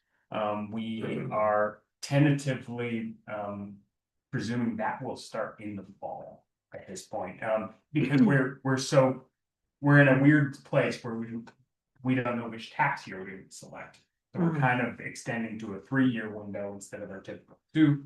And that's gonna be a topic of conversation at the SNRHA board meetings upcoming, and of course, the Board of Commissioners meetings, as we really talk about, now that we've kind of reset a lot of the documents, what does qualification under these documents look like? So I'm just to clarify, do you mean that we are going to be looking at the process for that requalification? Because that was a request the BOCC made, that we just wanted to kind of have our eyes and ears on how that's going to work going forward, since it wasn't very well received by many people who went through it in the past. Yes, Is that right? what we want to do is, it was requested by the board. Yeah. To have that conversation. So what we want to make sure we Yeah. do is explain how the process works today. Okay. And where any pinch points have been identified. That maybe can be ameliorated, or maybe are unnecessary, right? So it's process and also maybe some policies, right? Okay, that's great. And I know that's going to be another heavy lift by Pam in particular, but I think it's important that we just reset that, or at least have the opportunity to reset that at this time. Great, thank you. So those conversations will be upcoming through the summer and Mhm. into fall. Another couple of items just of note. I wanted to thank you all, thank Mike. I was at the CCCMA conference last week, Wednesday through Friday, and it's always just one of the highlights of the year to go to the Managers Association conference and talk with other managers. You'd be surprised how many people missed Mike and wonder where he's at. Not only Not because surprised. not only because he's funny, but also because he's a really thoughtful guy. But it was a really great conference, a lot of good conversation. And I'm working to pull a lot of what I was able to attend back to our team, so we can improve our processes slightly here and there. So. Do you That's want to, great. do you want to share the highlight of the economic forecast? from the Oh, leads? well, that was, so at this conference every year, the closing session, Richard Wobekind, Dr. Wobekind, from the Leeds School of Business, he's kind of one of the chief economists in Colorado, came and kind of, he gives an economic forecast. And the long and short is that Colorado is in a time of transition. We've historically, probably for the last 15 to 20 years, been one of the fastest growing states, with one of the most positive performing economies in comparison to the US economy as well. And we are seeing some significant shifts. We are now 36th to 38th in economic performance. Business confidence is lower than he has seen in 20 years. And that's also relative to the nation? Yes. Mhm. And so there's a lot of things. Housing appreciation for the first time has really fallen. We've fallen down the list of states where housing appreciation, which, you know, he mentioned, he's like, as a homeowner, it's horrible. But as a state that has a notoriously high cost of housing, it's moving the right direction, right? But that's because the economy is softening. In Right? part, right? One hit on immigration. Yeah, well, one of the things that he did mention was, we as a state have always kind of been fortunate to have a lot of immigration, right? Migration from not only other states into Colorado, but also other countries into Colorado. And that has kind of hit a brick wall. We actually saw out migration for one of the first times in the last year of data, from state to state. And the international migration into Colorado has also kind of really been slowed significantly, almost to zero. And so those things, again, there's pluses and minuses. We're seeing the economic output slow significantly. And then we're seeing housing prices as a result start maybe to flatten out. It was still 4% price appreciation growth statewide. But that is significantly less than the 10s, 12s that we've seen over the statewide over the last few years. But again, it was a sobering conversation, and a lot of conversation between all the managers are, how do we manage, we've all been managing in economic good times for quite a bit of Since time, the recession. right? Mhm. And so how are we shifting our mindsets? What are we shifting in terms of our process and policy? And I think it's just really good that we are loading up a conversation about, let's talk about the next 5 years of projections, and let's talk about how we're planning capital, because it's going to be critical as well. So. Jared, is his report available? Yes. Was there a presentation? I'd Yeah, like to the look at that. presentations are fully available. They have not been loaded to the website quite yet, but as soon as I get them, I'm happy to share. I'd be interested to look at that.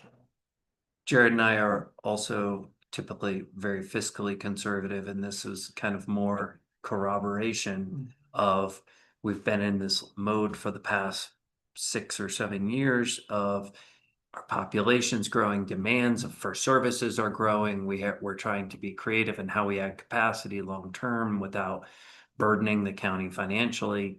And now I think we're like, okay, what we've been predicting is finally coming. It's at our doorstep. So it'll be an interesting conversation next week. It's not all bad news, especially as it pertains to the county's fund balances and trajectories. So I don't want you to despair, but I think it's also going to require a little bit of a mindset shift for a lot of our departments and offices of, we're not just going to keep adding capacity to address these increasing demands, because we can expect some flattening out or even declines in certain areas. Was that Did you have anything else, Jared? The only other thing I wanted to mention is somewhat important is we will be having an SSR meeting.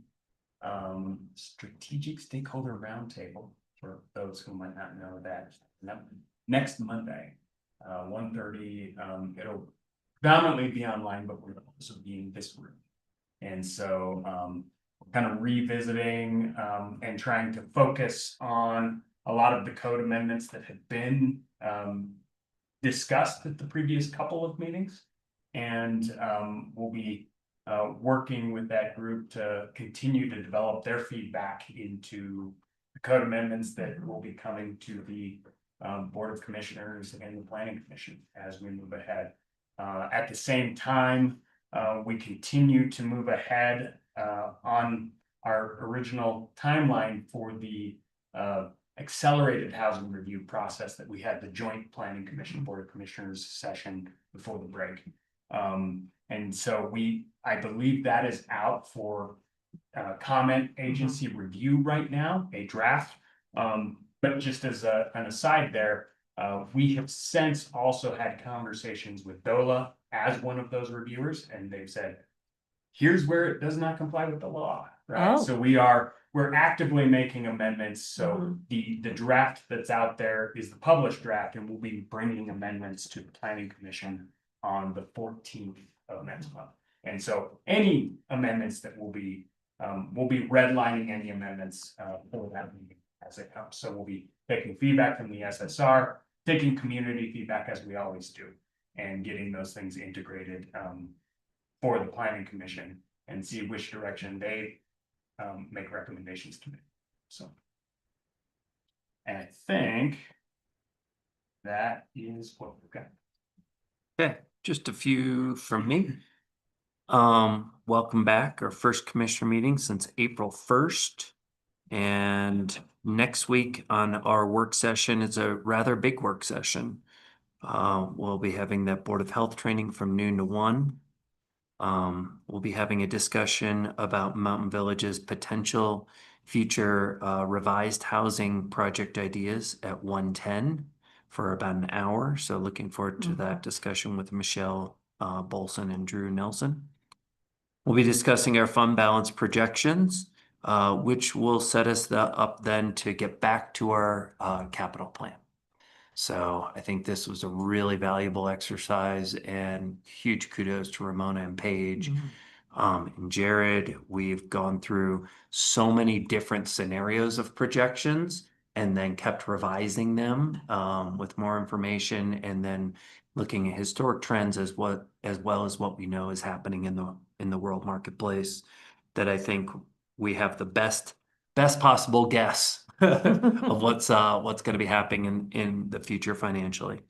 And then Drea Ariza will be speaking with us about the Deep Creek Housing Project and the RFP recommendation for the board.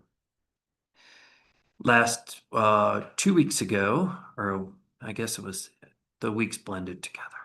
I had an El Pomar meeting, and we were able to secure an additional $15,000 a year for the next 2 years for Bright Future for early childhood mental health educator training. These are 2 new positions that will be serving the 5-county region, including San Miguel County. They are for specialists that will be based out of Norwood. So a direct benefit to us. What are they called? They're training early childhood educators on mental health for infants, toddlers, and youth that are in our child care centers. That's a new program that Bright Futures has rolled out. They are still continuing to fund the Youth Hangout Shed for this year and next year as a part of their 3-year funding. In the transition of senior meals that Tri-County has taken over from the county, I requested a grant funds from Telluride Foundation, and they have pledged $5,000 for the remainder of this year, and then potential future funding for that program. As well, I am connecting them and helping write a grant for their community assistance funds for ongoing funding from Alpamar for Telluride senior meals. I'm meeting with Region 10 tomorrow morning to talk about congregate space funding for those senior meals. And Can you say more about that congregate space? yeah, so they will not fund unless we want to follow strict USDA guidelines, Yeah. which we cannot do under the current situation with the way the restaurants provide food for Telluride senior meals. But they could provide space because there is no quote unquote senior center. And those weekly senior meals in their definitions function close to a congregate space.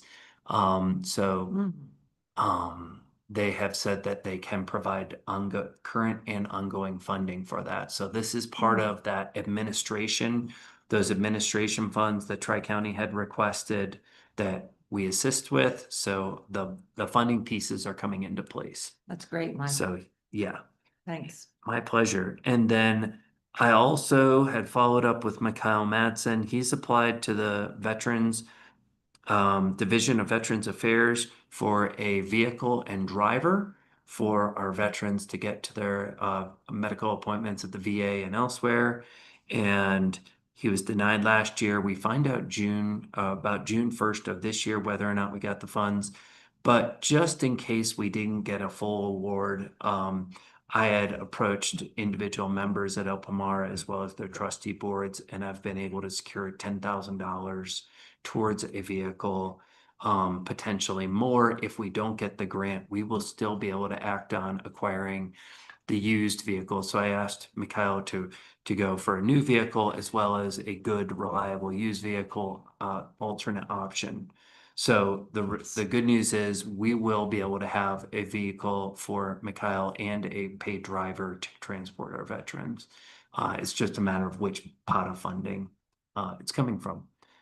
So I look forward in beginning of June to tell you where the funds are and how much and which option we're able to go with.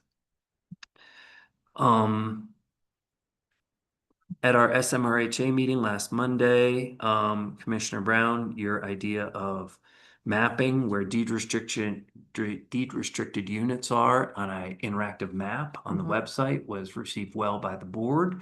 And Heather Widlin and Pam Schifrin have already started working together on that, and they have a draft of that already. So that's, I think, very exciting and will help potential future folks seeking deed restricted rental or owned homes to be able to figure out where those opportunities lie within the towns as well as in the unincorporated county.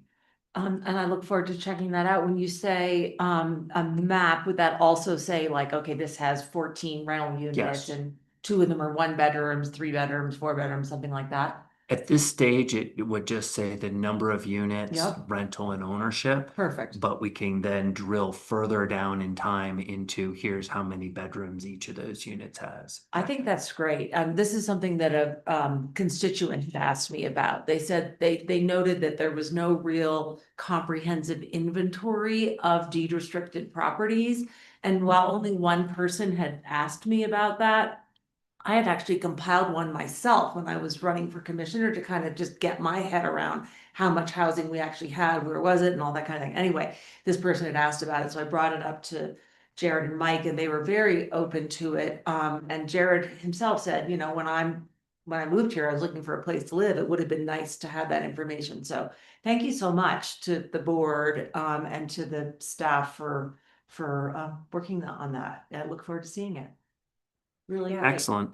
And then next Monday, I'll be attending Telluride Senior Meals with Mikhail, who will be talking about his services and trying to find, now that he's picked up all the low-hanging fruit of veteran contacts in our county, he's going back, and I've connected him with some of the different seniors and senior meal opportunities. So if you'd like to join us, love to have you. Join us for Telluride Senior Meals at noon next Monday, the 27th. Next Tuesday, the 28th, starts the bi-monthly or semi-monthly rather yoga that is offered for free for county employees here in the commissioner room at 12:15. And yesterday started the install of our EV chargers in Norwood and Ilium. And that project should be complete in the next week after a long delay. And just an update, we are still moving forward with the boiler replacement that will be happening in July of this year when it is not critical that we have boilers working. And I'm excited for us to complete that. And then after our meeting on the 29th, our next regular meeting will be in Egner, starting at 10 a.m. on Wednesday, May 6th. And that's all I have for today. Do you have any questions for Jared or me? No, No, Okay. you've been busy, yeah, considering And a we just great had a off break. season. because we haven't been around. Thank you. Shields, do you have any off-season updates you can share? I have a couple small quick things. Please. I got an email yesterday with, which others may have as well, but it really, excited me. I heard that TMVOA has funded an extra week of gondola operations for this fall and next fall, in order to sort of help strengthen our shoulder season. And there are plans to, work with, I'm trying to remember who, I think the town of Mountain Village and maybe some other entities to try to create maybe some more visitor activities that week too. And this is a special interest to me because I think I mentioned to you once before that I've joined, I'll call it the Economic Resiliency Work Group, which is being convened by the the Tyrant Foundation, and includes representatives, myself, Scott Pearson and Dan Jansen from Mountain Village, as well as Maria Stark from the town of Telluride. And this was really done in response to the mountain closure and the low snow year, and our understanding of how more vulnerable than than I even realized our businesses and our community members are. So the idea of not growing the economy, but making it more resilient to low snow years and other disturbances is our thinking. We Jason Corzine brought in Patrick Rondinelli from DOLA to potentially do what is something called a REACT plan or something, and it would have been sort of an assessment of our local economy. But there's a feeling that we actually kind of have a pretty good sense of where things are already. That we may not need that in particular, but on April 3rd, Patrick assembled the local team that I already mentioned, along with a fantastic group. There must have been 8 people from the state from various offices, DOLA, OEDIT, the Tourism and Economic Development offices, as well as Region 10. And basically, we talked through what our concerns for the economy are, and what we think we'd like to kind of get out of a kind of planning process. We're going to meet again, just a local group on April 30th to try to kind of get that actually in writing, if you will. And then this team of state people are going to get together and come back to us with a proposal of how they might be able to help us. Things like maybe starting a chamber of commerce. Again, the idea is to not grow the economy and like bring a whole lot more people here at peak season, but to fill in some of the gaps, be it particularly January, kind of when the season is in place or is functioning, but is not functioning as not bringing as many people as it might. And maybe also extending the shoulder seasons. That's up for debate because there is a sense that our people work so hard here during the summer and the winter that maybe we still need some breaks. But anyway, that we'll have our next meeting again on April 30th. The state reps, everybody we talked to, were really excited about this initiative, and they felt like it could be a model for other resort towns who feel the need to diversify in the face of climate change and other pressures that we're facing. So I'm excited about that. Any questions on that? And then also, so ongoing conversations about the human services delivery system reorganization.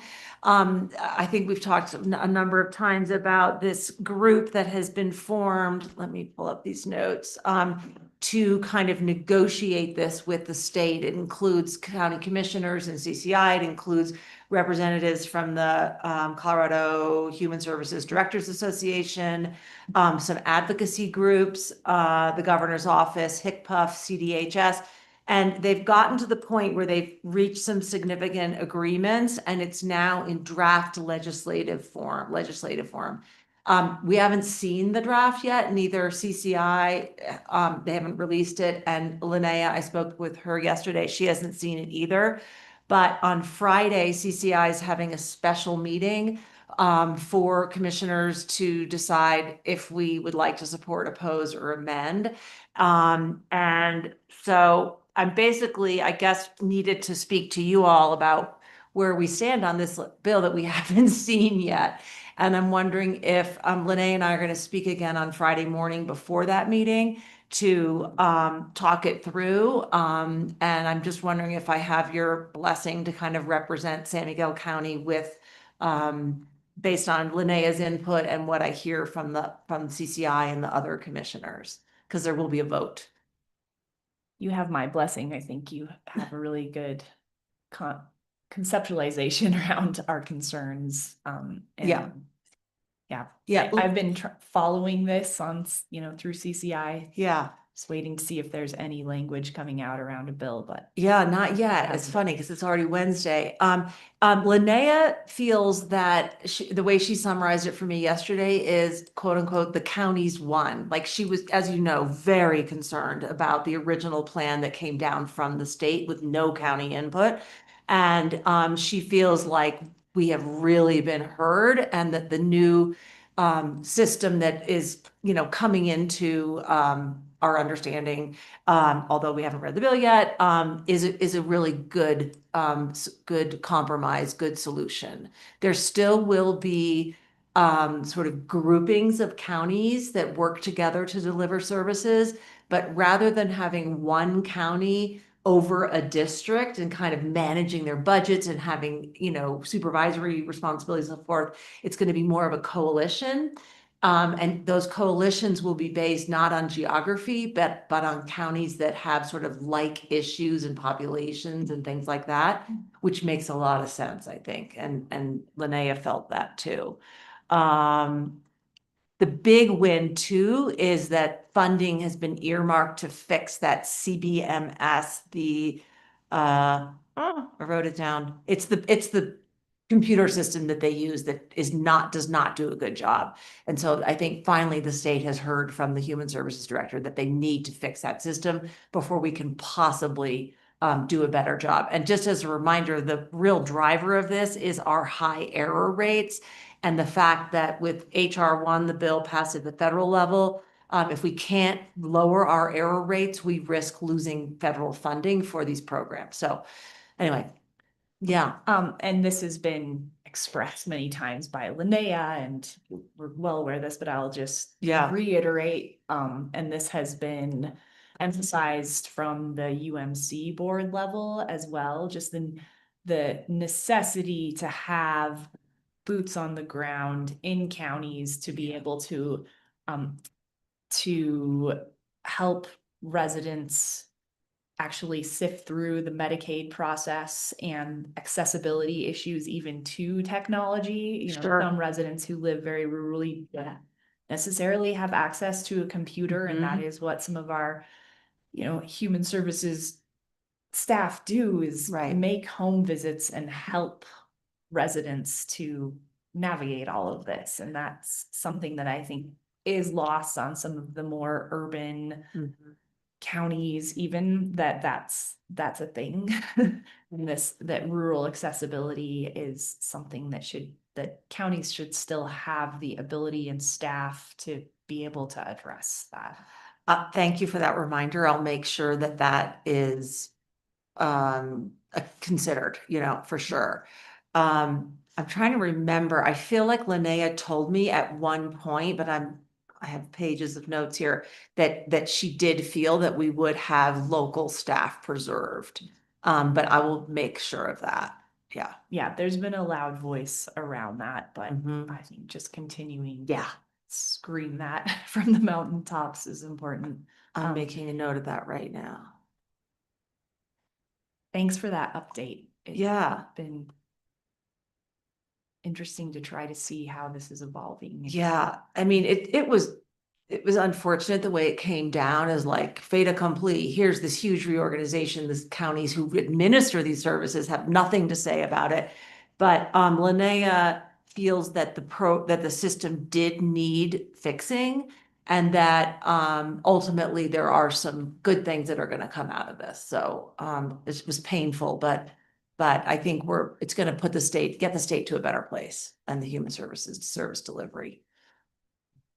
Appreciate your efforts and I'm grateful for you to sit in that voting meeting with that. Thank you, Lance. I think I've covered it. Yeah, that was it. I told you about Angela Dye calling me with excitement about the new signage on the San Juan Skyway, so we're good. Commissioner Russo, you have anything Yeah, to report? I have a couple little things. There was a San Miguel Watershed Coalition board meeting, April 2nd. And notable there is that, that the RAP funding has been fully secured. So, there is $498,000 secured, and that's gonna begin in late 2026. Saw that in the paper. That is huge. Yeah, it's great. Adrian. Mm-hmm. Well done, Adrian is right. Let's see. I will update you on, I reached out to Matt Solomon, who had submitted the nuclear campus RFI, and just touched base with him to get an update on that application. And I was not clear on whether Governor Polis did indeed give written support for that, which he did. So he shared the governor's letter with me. And he said that he hasn't heard back yet, beyond confirmation that the response was received. And he's thinking they'll hear back in June or July as to what state. Get a read on it. Yeah, but if there's, kind of next steps. And so just wanted to give you all a quick update on that. Thank you for the follow-up.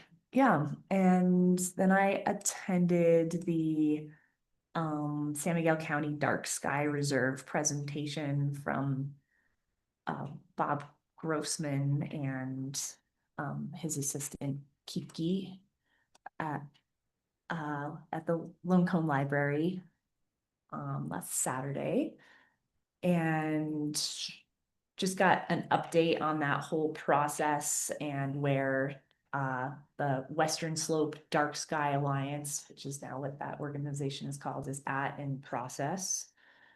And sorry, I had to pull up another screen, so give me just a minute with my notes there. I did share an update on that with all of you, so you can visit the notes. But for the public, sorry, just a minute. Basically, Bob just presented to the public what the Dark Sky Reserve is, and that it would encompass all of San Miguel County.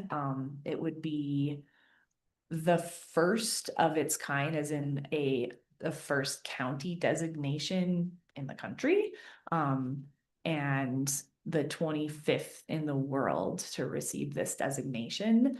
And what's really exciting to me about this is, first and foremost, the economic opportunity that this would present. And he actually shared a peer review article on how dark sky reserves actually boost local economies, and people really seek them out. And it's an opportunity that we have here.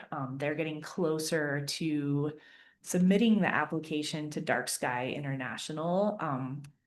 Right now, San Miguel County has drafted our letter of support, and we are just Star gave another gentle nudge to BLM and US Forest Service for their endorsement of this. That's a key piece.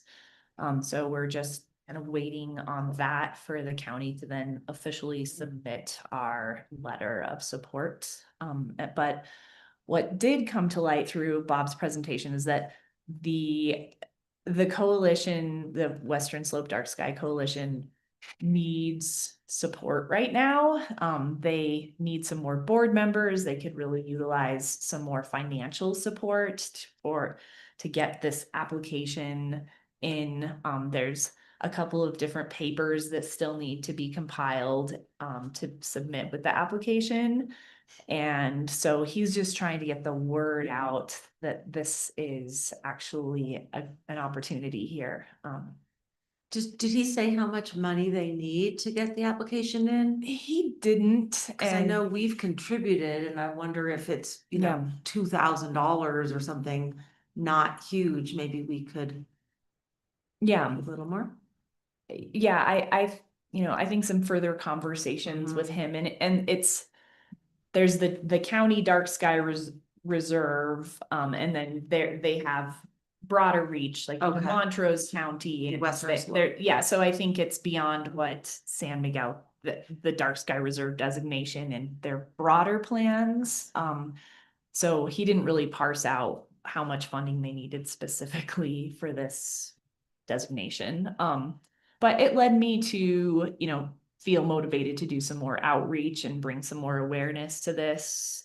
So I have kind of a personal motivation suddenly to really spread the word, and try to motivate some residents to get involved. And also the town of Mountain Village is I will say the town of Mountain Village and town of Telluride are on board, but there's a big ask of the municipalities to update their land use code, and they would have X a number of years after the designation to update their codes, but that's, as we know, that takes time, money, resources. So I think Mountain Village has that on their agenda this week. Great. Yeah, they're updating their outdoor, is it this week? Outdoor lighting, yeah, it is. First reading on the 23rd. Great, and that's what they indicated, that Mountain Village is a little further along in process than the town of Telluride. So yeah, there's these, there's some more hurdles to overcome, but they're getting closer to being able to submit the application than when Bob presented to the board here a couple of months ago. And Star Jameson has been working on this behind the scenes and is supporting the coalition in every way that she can from the county's end. Great.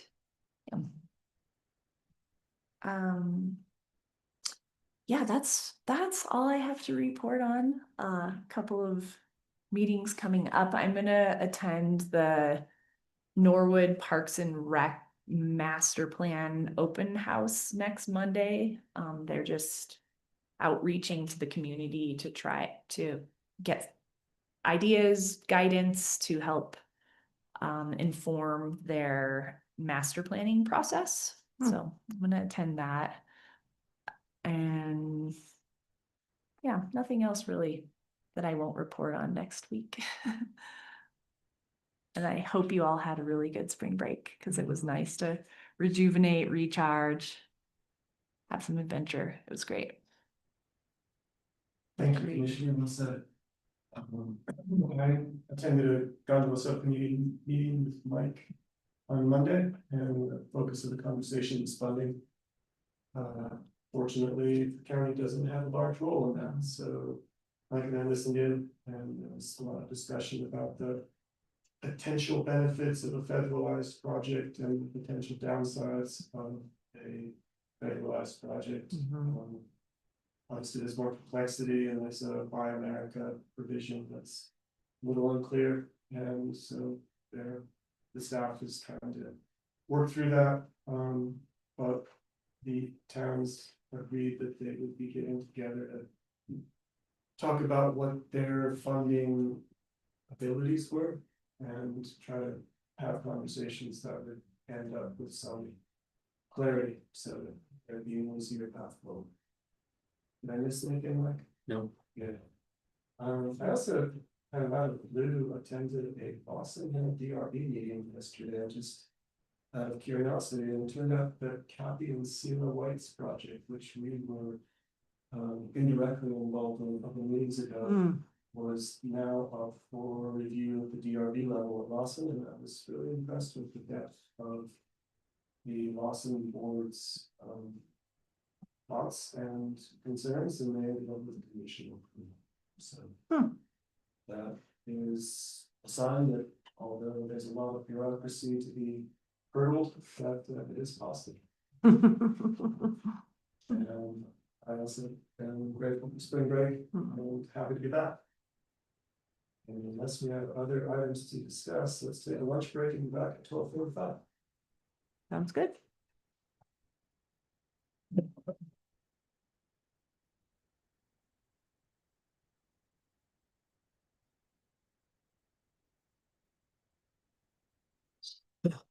Notes.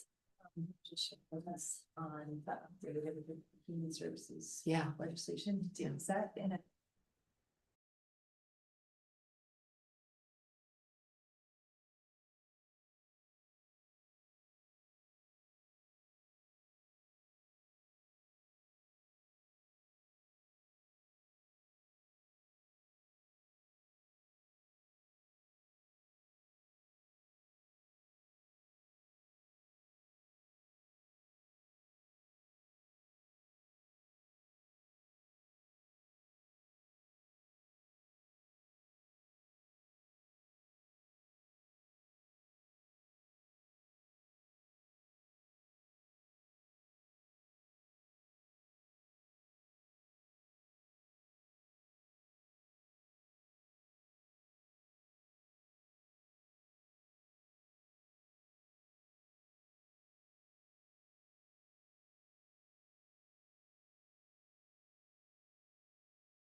And you wanna, 1 minute? I'm ready. You're the best. Yeah, I'm ready. I just had some.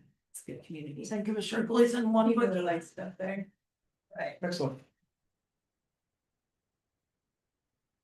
Welcome back, everybody. It is 12:45 and we are reconvening after a delicious lunch. The next item on our agenda is item 12A, and this is consideration by the Board of County Commissioners. The recommendation to deny the petition of abatement or refund of taxes for RRMV LLC. ABMT, which is abatement number. I finally figured that out. 2026-7. Aaron Press, our ad valorem appraiser, is representing the appraiser's office, and Aaron is with us, as is the petitioner Matthew Grant. And I see a couple other folks from the appraiser's office, both on the Zoom and in the room. I would like to hear from the appraiser's office first. We'll have an opportunity for commissioner questions after that presentation. We will then hear from the petitioner and have the same opportunity for questions. I'd like the questions to be directed to the chair, and that way we can keep from having kind of a full-on conversation, but instead have a more structured discussion. With that, Aaron, welcome, and we look forward to working this out. Thank you, Lance. So the petitioner has requested an abatement for tax year 2025 for 107 Rocky Road. The parcel is 1.19 acre site, which is a typical lot in this neighborhood. The lot does have a buildable area that the improvement sits on that is surrounded by trees. And the assessor's office has a total value of $5,671,125. We came to this value using the mass appraisal method, which includes analyzing sales collected from July 1 of 2022 to June 30th of 2024.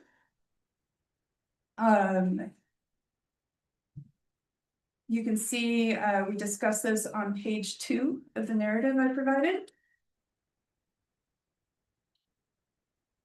We look at all sales during the time period to establish a base market value for the different categories of quality. The subject was built in 1996 and is of good plus quality and in average condition. There were 9 valid sales during that sales period that were the same quality. I've illustrated the range of sales during the time period with 5 of these sales on the grid on page 3 of the narrative. And on page 4, you can see on a map where each one of these sales are located in relation to the subject. Page 5 and 6 have pictures of the subject as well as each of the comparable sales that I have listed in the grid. Looking back on page 3, the bottom line of the grid indicates the price per square foot of the improvement the buyer paid. So that is the price per square foot just on the improvement value, not on the site value. Site value is established. We're using vacant land sales. And that is taken out of the total value. You can see on the grid that some of the values are a little bit higher, some are a little bit lower. That accommodates their location and desirability that the market has indicated those locations have. That's why some are higher, some are lower. And you'll see based on this map and grid that the sales kind of in the golf course area tend to have historically have a lower site value, whereas Upper Mountain has a higher site value. Once the site value has been removed from the total value, then we can get a price per square foot for the improvement, and we're better able to evaluate the value of a home based on improvement alone without the site component. So we're reducing the number of variables when we're doing the comparison by doing that. So the average sale price of the 5 illustrated sales indicate a value of $901 price per square foot. Whereas all 9 of the cells indicated an average value of $929 price per square foot, which is greater than the subject's $875. The final value of the comparable sales in the grid are not their value for 2025. Those are their sales prices. They're valued the same way that we value everything else, but we use the sales per state statute to come to that conclusion. Therefore, we recommend a denial of the appeal and uphold the value of $5,671,125 for the tax year 2025. Thank you. Aaron, commissioners, do you have any questions for Ms. Kress? I have a question. The petitioner's memo, addressed each of the comparable properties that you looked at, or that the county used to come up with this assessed value. And in several of them, he mentioned that the build quality or the finish quality, I guess the finish quality was superior, in particular on sale 2 and sale 3. And yet we have them in the condition as, well, actually, I needed to ask you, is good, quote unquote, good, better or worse than average? I forget. Good is better Than than average. average. Okay. Yeah. So he is arguing, or the petitioner is arguing that sale 2 and sale 3 are significantly better, in significantly better condition than his property because his has not been renovated since it was originally built. Is there any way we can confirm that? Because that did seem like an interesting point. Sure. So the way we address it is, we do request a site visit, with the petitioner. I left a voicemail requesting a site visit and was not granted a site visit. Was there a response to your voicemail? No. Okay. Mhm. And so then an alternative that we go to next is look at the MLS listings. And according to the MLS listing, well, another thing we can use are permits, whether or not there have been permits pulled for any renovations. And we do not have any permits indicating any new renovations for any for in particular sale 2. There was no permit indicating that we've been renovated. And what about sale 3?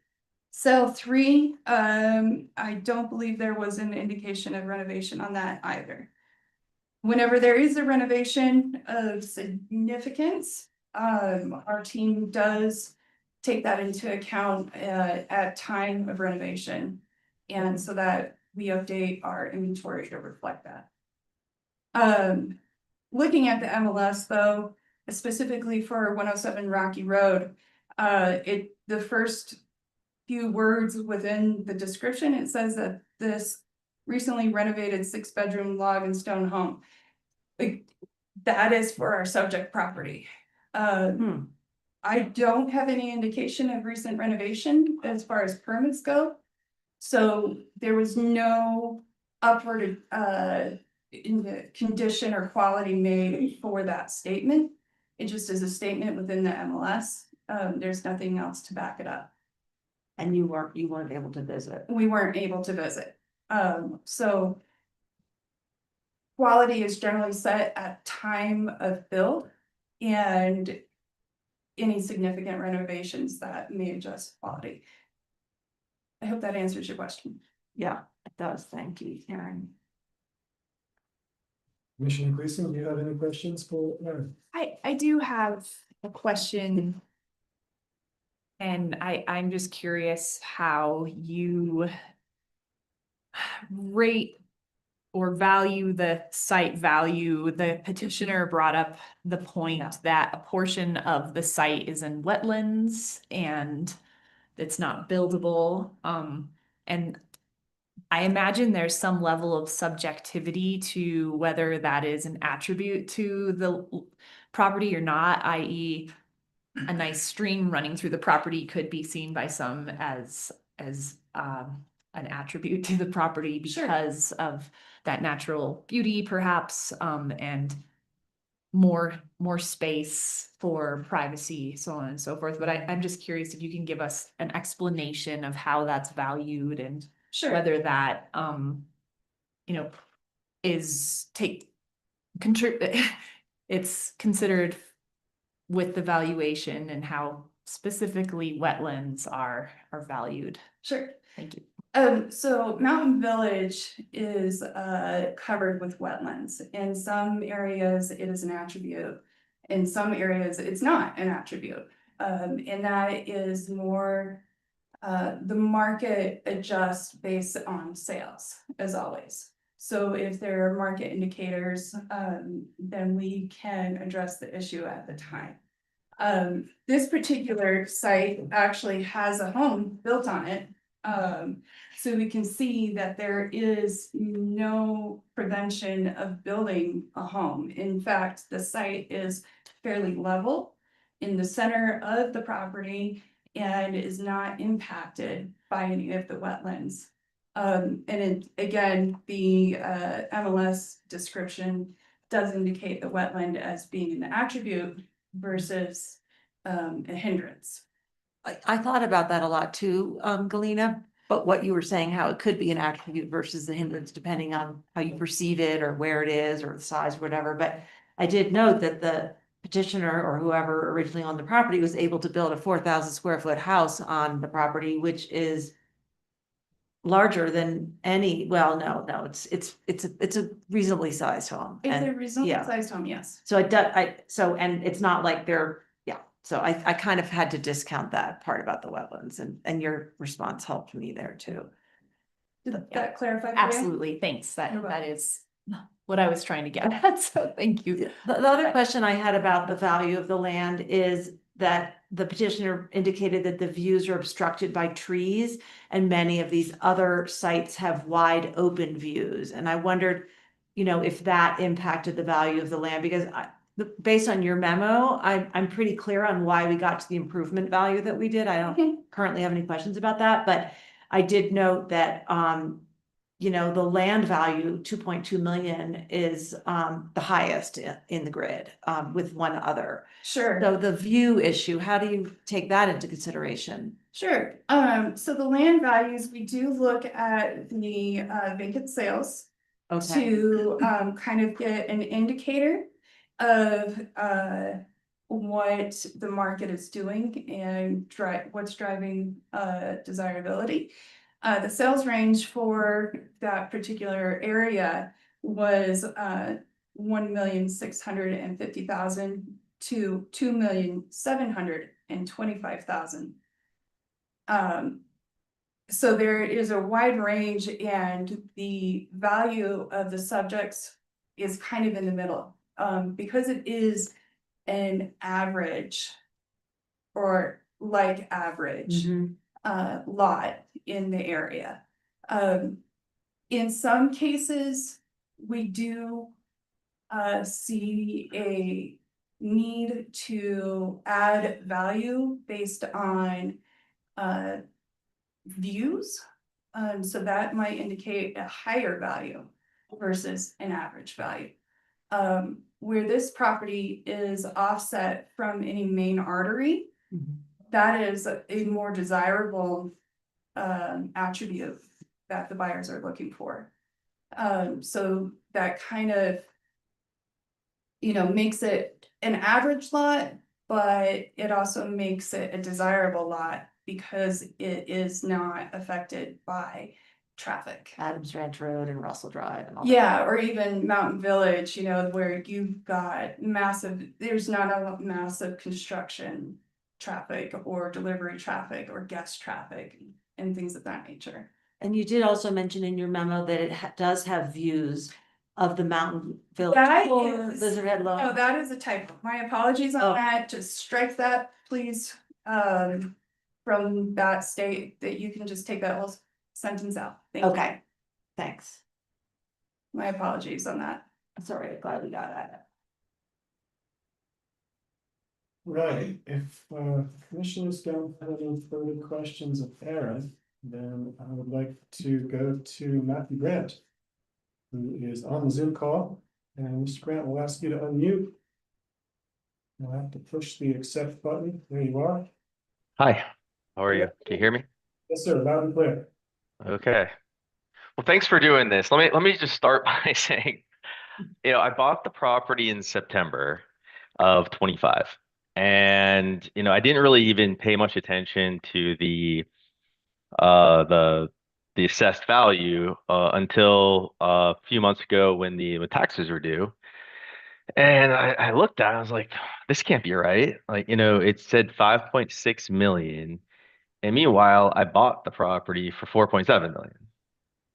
So that's just kind of struck me as like, how is it possible to have an assessed value that much higher, right? And so obviously it's wrong. Just the assessed value is an appraiser doing their best possible job to come up with the value of a property, right? But this property was on the market for, I think it was well over a year.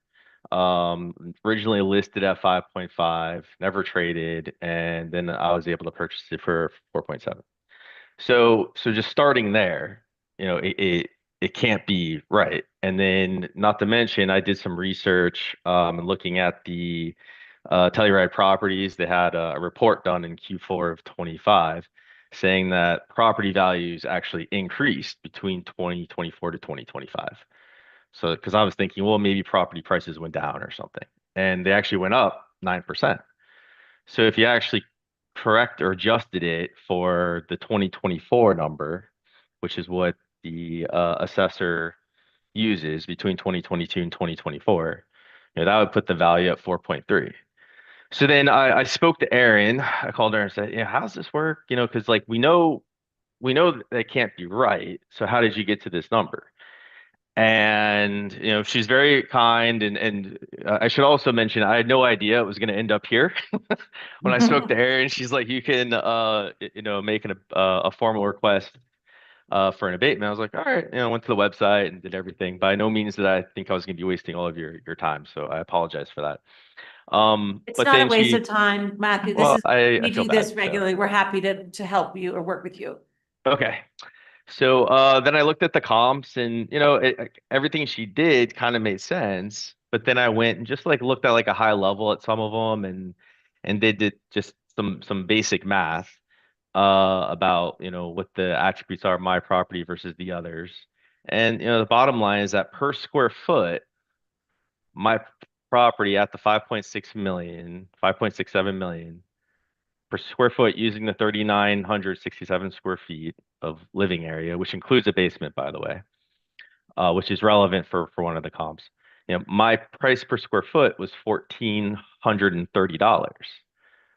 Like there's not a comp that is the highest of all the 5 comps that she used. The highest one is $1,397 a foot, and that property is ski in, ski out.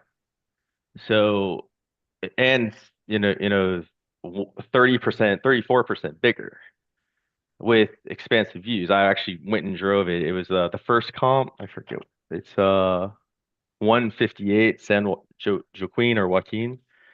So I actually went over there. I'm like, why is this so expensive? And it's right on the Sundance ski run. So I was like, okay, so that's probably not the best comp. And so if I were to exclude that, or yeah, if I exclude that, the average price per square foot amongst the 4 other comps is $1,145 a square foot, which using my square footage comes to $4.8 million, which is approximately $1 million or $100,000 higher than the price I paid. So I don't really disagree too much with the comps. I think there's certain adjustments that bring my value a little bit lower. but that's fine. And to address some of the questions I heard about the wetlands, it's not some right now there is a stream, by the way. So I bought it in September, so I didn't really know what it looked like in the summer. But apparently it dries up in the summer. But right now there obviously is a bit of a stream. But and I think I like the stream, but I think the point I was trying to make was that the buildable square footage of the site is actually not really 1.2 acres. And then when you look at some of these other comps, like comp 2 is 1.3 acres, comp 3 is 1.7 acres, they're comp 3 is 50% bigger. So that's the only point I was making with the wetlands. To your point, some people like it, but the bigger point was that it's just not. I can probably only use half of the 1.2 acres. So that's my really where I'm going at is that the assessment was $14.30 a foot. My purchase price was $11.91 a foot, and if you were to discount it to the 2022 value, which the assessor was using, or 2022, 24, so the high end, that would be $1,084 a foot, which would be 4.3 million. So, that's all I'm saying. I'm not here to cause trouble, but it just didn't seem right that there's an arm's length transaction for 4.725 million, yet the assessed value was 5.67. Thank you, Mr. Grant.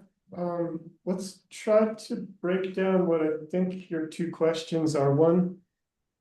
The second one was the price per square foot conundrum, and the first one was the purchase price question. And I'm going to take a stab at the purchase price, but I'm going to look carefully at Aaron and also Sarah Enders, our assessor proper, who's in the room, and see if I get this right. I believe that the numbers that you gave us are accurate. However, I think that the crux lies in the period of evaluation, and that the market has shifted a bit since June 30th, 2024, which is the end of the valuation period, and your purchase was later than that. And you got the advantage of a market that was either cooling, or you got the advantage of a good seller that was willing to meet your offer, but that the market at the time of the evaluation period of July 2022 through June 30th, 2024 indicates that, and that's all we can look at. We can't look into any other time period. So if that answer helps, that is how I guess, responding to your question about why your purchase price was different from our I understand 100% understand your point. You have to look at it from a certain time period, which is why. But that being said, my point is, there's no better determinant of value than what is paid in the open and fair market via arm's length transaction. And that new valuation will be reestablished in the next valuation period. Understood. You will see a reduction in your taxes based on current market conditions and et cetera. But for this time period, we can only legally look at the July 2022 through June 30th, 2024 period. So we're going to have to stay there, even though your common sense may say otherwise. Our statutory requirements don't allow us to join you there. I understand, but it's more of a benchmark, right? That this can't be right because, and between 2024, 2025, the market actually grew 9%, right? So it's more of that. That's what was my, okay, this is worth looking in.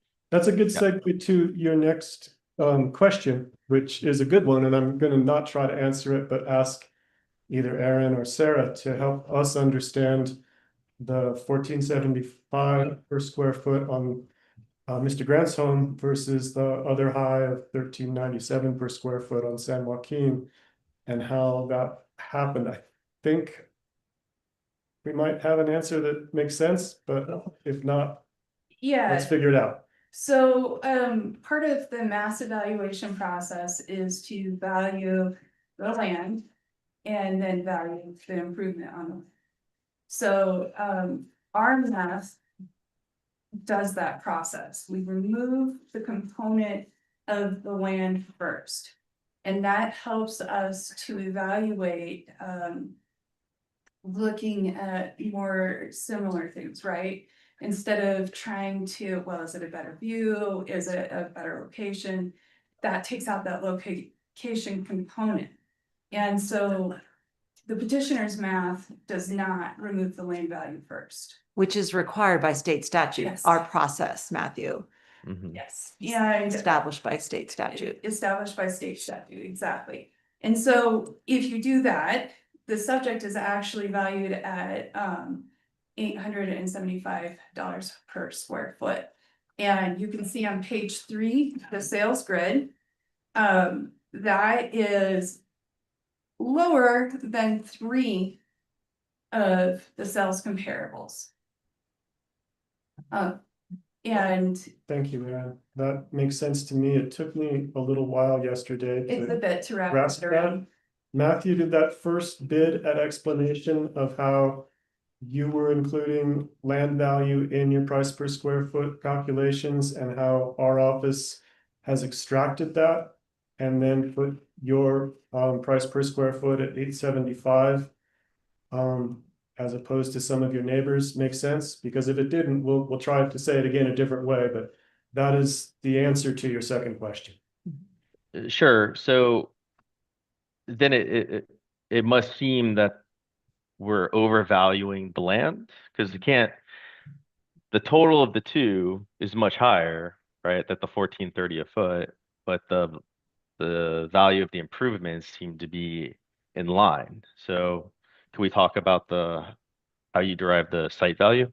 Sure. That was something that I asked, I think you probably heard during or right after Erin's presentation. And she said that they look specifically at lots in your neighborhood and Mhm. during the assessment period or what would you call it? The relevant period for the Sales assessment. collection. The sales collection period, the vacant lots in your neighborhood sold for between 1.650 and 2.725.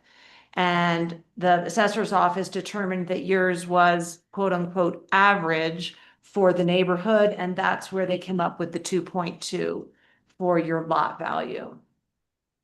Okay, so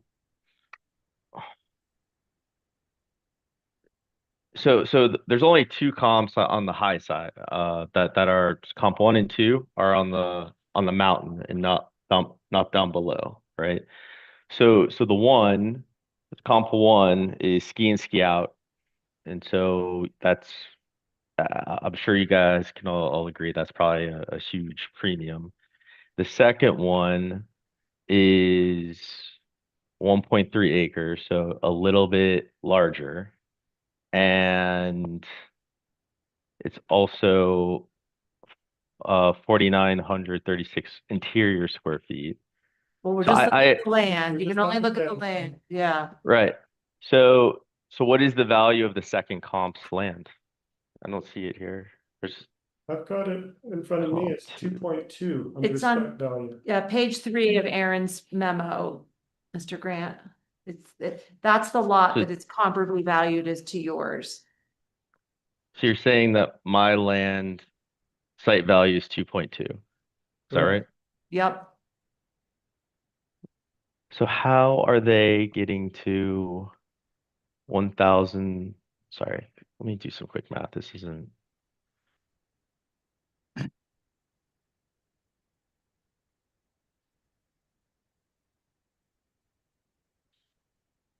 Oh, I see.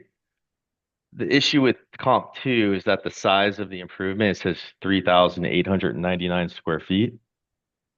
But that's not including the basement. Well, They're we're just talking inclusive of about land value right now. I understand, but like, so if we put our values of the land the same, Mhm. right, that would mean that their value per square foot of improvements is drastically different than mine. That's why I'm getting to the average. Their sale price is 5.5, 5.595 million, which got them to a total of $1,134 a square foot. Does that make sense? Well, their sales price was 5.6 essentially, which is what your assessed value is. And you have the same land prices and you have virtually the same size of improvement. That's where I'm saying that it's not the same. Okay, let's talk My- about that. Yeah. So if you look online, it says that they're not including the basement, it's 4,900, or inclusive of the basement, it's 4,936 square feet.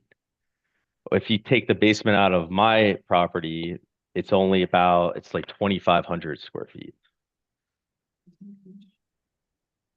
Is your basement finished or unfinished, Mr. Graham? It's finished in the sense that you walk in the front door into the basement. And so I don't know what direction this other property, because it's on a slope, so the front door's into the basement. But when I got an appraisal for the property from my lender, they actually broke out the two. And for what it's worth, the appraiser said the land was worth 1.2 million, but that's beside the fact. But it said that the non-basement square footage was only 2,500 square feet, which I can send to Aaron if that's helpful. I think the information. point is how much of it is improved, not what level it's on. If for our purposes. So So our appraiser, San Miguel County appraiser, Sarah Enders is stepping up to the microphone now. So it is typical and standard in fee appraisals to break out the basement or even like garden level as separate from standard living area. In our historic market analysis, and especially in Mountain Village, we've found that the market does not treat finished basements as any different than the rest of the finished square footage in the house. So we count that finished basement as just standard living area. Whereas if it's unfinished basement, it is not valued the same as finished. Does that make sense?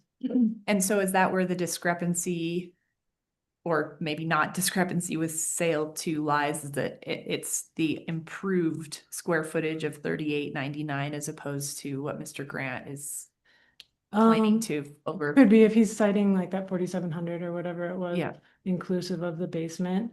Yeah, then like we're not including the basement as finished square footage. Does that make sense?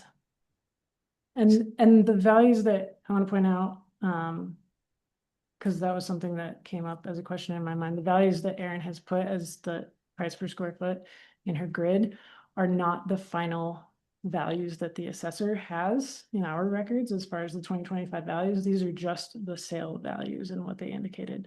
And I know sale 2 happened earlier in the sale period. The market appreciated through June 30th, 2024. And so the sale price is actually on that lower than what the value that we Assessed put- value is, okay. Yep. Mr. Grant, thank you, Sarah. Did that help explain the way that the assessor's office interprets finished square footage, whether it's subterranean, garden level, or just part of the house? Because Correct. it makes So sense I'm to me. actually, it does make sense to me too. But I just put into realtor.com that home, and it's improved as well, it looks like, because everything's on a slope in Mountain Village, at least the higher properties. And so if you actually look at comp 2, you'll see that the bottom floor is effectively improved as well. So they seem directly similar. So you think maybe the size of improvement that we have in the grid under sale 2 is low? Yeah, exactly. I'm looking at there's a finished basement with a pool table, and like it's a game room similar to what mine is. So I'd argue there's no difference. And if you just go to realtor.com, it says the 4,936 square feet, for if that's That's worthwhile not the information. data source that we can use. Of course. Yeah, we have to use the clerk's or the assessor's data source. So I think what he's saying then is that sale 2 is we have a low improvement size for that, but that isn't something we can adjust today, right? That is that would be something that that we would address in the next assessment round, right? If we went and visited that home. Yeah, what's that? Potentially, yeah, yeah. So we just have to work with the data that we have. In other words, we're not gonna jump on your neighbors, even though we. Yeah, I don't want to get them in trouble. Okay, well, let's agree that you have drawn something to our attention that we may be able to rectify in the next assessment cycle. But for right now, we're really focused on this assessment cycle and your property in particular. And I hope that the explanation that you heard from Sarah and from Aaron regarding square footage makes sense. As I said, it makes sense to me, and I think I heard you say the same. With that, have we worked through enough of your questions that you understand why, as at least one commissioner, I'd be inclined to uphold our motion to deny? I mean, so it's unfortunate, but because it seems like all the data suggests that this is right, because it seems like the main comp to suggest that the value would be 5.5 is comp 2, which I think is clearly not using the correct square footage, and that's what's drawing the discrepancy. Because even if you were to use their actual square footage, that would mean that the value of my property using the price per square foot would be 4.5 million. It's a huge difference. And I understand your point that it seems like the assessor, I would hesitate to say they got it wrong, but it just didn't have like the correct information. That's a But that fair way to seems, put it. Yeah. yeah, it's just, but I'm being, paying arguably 20% more in taxes because of the incorrect information was publicly available. I think But- the only response I can give beyond that, we all may have identified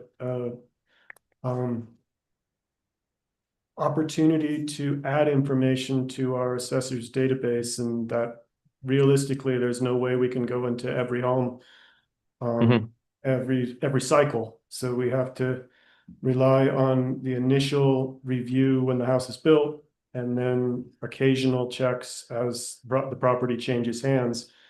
So we may be able to cover that hole in the future, but it is my understanding from listening to Aaron that the pricing is aggregated and not set only on one comp or weighted towards any one comp in particular. And that looking across the bottom line of the assessor's grid, there's an improvement value per square foot line, and that the numbers there range from 1,026 as a high down to 714 as a low, and that your property, they've got valued at 875, which is low middle, if you will. That aggregation allows me to feel a little better about the flaw that you pointed out in comp 2, knowing that we are looking at a more holistic picture. Well, I would just say that where comp 2 is also the exact land value that was the same. And so that's why I thought it was the best comp to use, because the land is the exact number. And the only other one up on the hill on benchmark is comp 1, which I think we can agree isn't the best comp either. Just given the fact that was actually less. It was 1.98 million than my property, despite the fact that it's 34% larger. No, sorry. Despite the fact that it's ski and ski out. So my land value, see, that seems to be the biggest issue, is the land compared to the other 4 comps. And with comp 2, the land's the same, but the improvements, improved square footage was off. Because you can see the site value for sale 3, 4, and 5 were actually half on average the price of my property. But meanwhile, 2 of those properties back up to the golf course, which I would say is Yeah. But again, it's based on the sales data for your specific neighborhood. And I don't know, would that San Joaquin property, Aaron, have been included in the land value comps for Mr. Grant's property, or is that a different neighborhood? So. I would assume, Yeah. yeah. We're, Sorry, I want to speak into the microphone. Yeah, I know you thank you. can't hear unless I'm actually on a microphone. I'm sorry, the question was the San Joaquin property used to value the land? Yes, No, so land values are established by vacant land sales, not by land sales. right. So, that's, otherwise you can't extract that information comfortably. That's fair. But I guess the question is, Mr. Grant is arguing that the San Joaquin lot is more valuable than his because it's ski in, ski out. So that's another kind of question, I think. According to the MLS listing for the subject property, it does indicate that it is adjacent to Hood Park and open space. Hood Park is skiable terrain, and so it's not really a good indicator whether or not the ski in, ski out plays a factor in it, as far as the difference between San Joaquin and the Rocky Road. I mean, I'm pretty, I don't know how far it is, a couple football fields from Hood Park, whereas this property is literally sits on the Sundance ski run. So I'd prefer to have a house there. But May I address, San Joaquin is also on a different artery completely they experience a different level of traffic and commerce up that road. And the it houses is- are quite close together too. It is yes, it is a different makeup as far as land use. Well, I hate to say land use, but it's a little bit different as far as the traffic goes. I think what I'm hearing, Aaron, is that you have taken into account as best you can proximity to ski trails, neighborhood traffic patterns, neighborhood land use patterns, and the existing comps that you had within the time period that you're allowed to look at, and done your best to make a fair evaluation.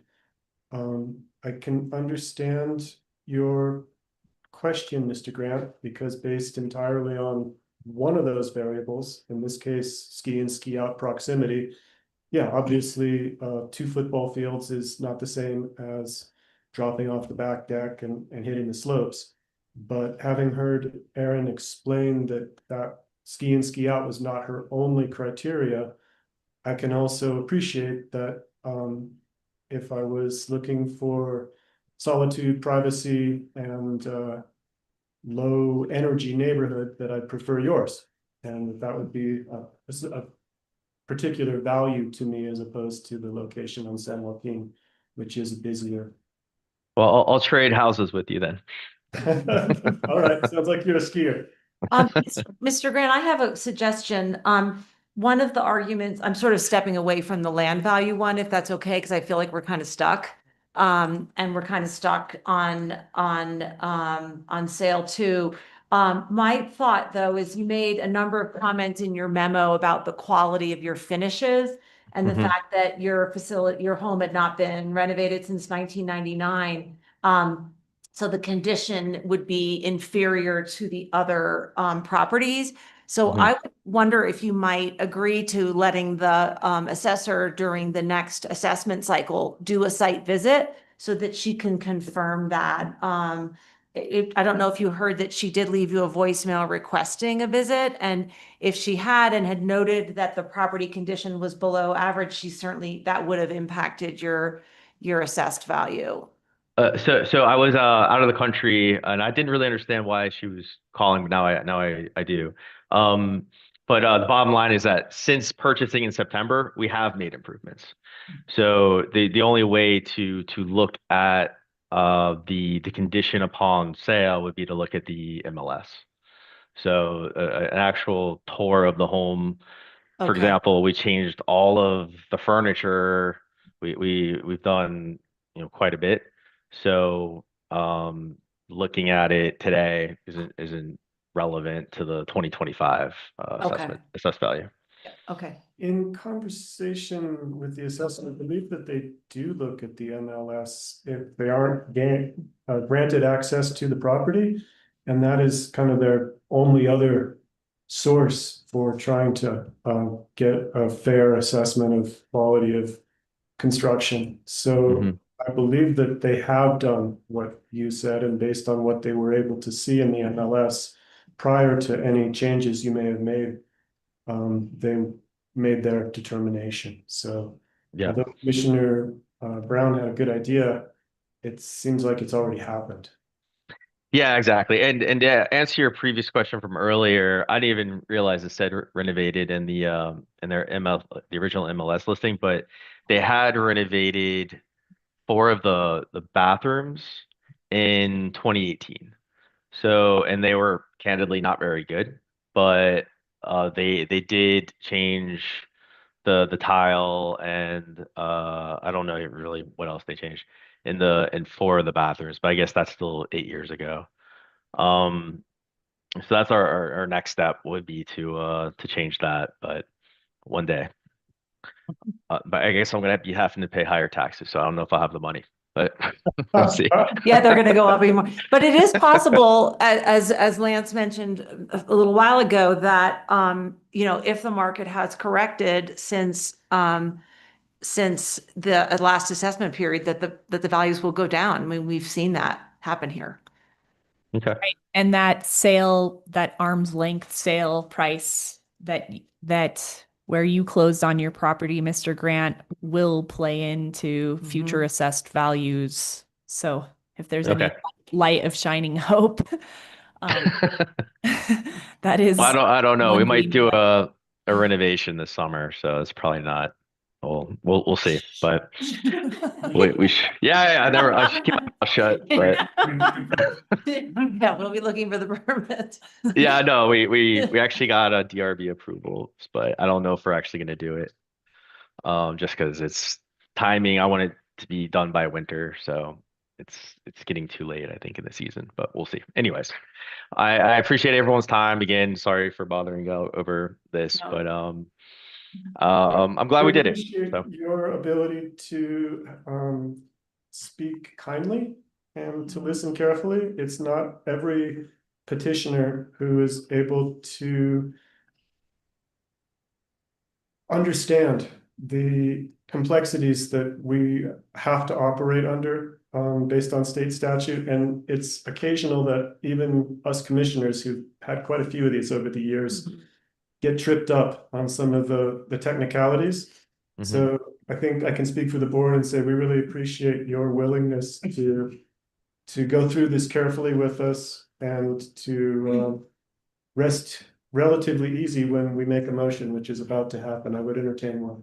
I want to just say too, welcome to San Miguel County, because you're relatively new, and we promise the snow is usually better than it was this winter. yeah, I appreciate that. Yeah, All right. and that creek might be running for longer through your property on an average or bigger winter. Just be prepared. Yeah, I know. I was there on what was it? I guess on Friday. I was at the home and I'd never seen the creek running that much though. That's for sure.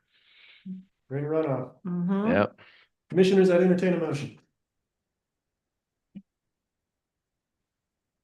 Are you prepared, I'm- Commissioner Brown? I'm prepared to read the motion that was suggested by the assessor. I move that we deny the petition of abatement or refund of taxes for RRMV LLC, ABMT 2026-7. Is there a second? I second. Further discussion? Hearing none, how do we vote? Aye. Aye. Aye as well, motion carries unanimously. Mr. Grant, thank you very much. for All right, doing- thank you. Nice to meet you. Likewise, thanks. Sarah and Aaron, thank you both for Thank you. coming in and walking. Thank you, us. Matthew. Thanks everybody for the time. All right, commissioners, we are on to the last item on our agenda, which is attorney matters. And we have our attorney Maura Boylan with us, and we also have Nancy, hardworking Nancy. The only update we have is from Nancy, so. let her take Nancy, it the away. floor is yours. Well, hello. It's nice to see you guys. As you know, we had the last reversions today on the consent agenda. So I wanted to just give you a final little update of the numbers, kind of remind you where we landed.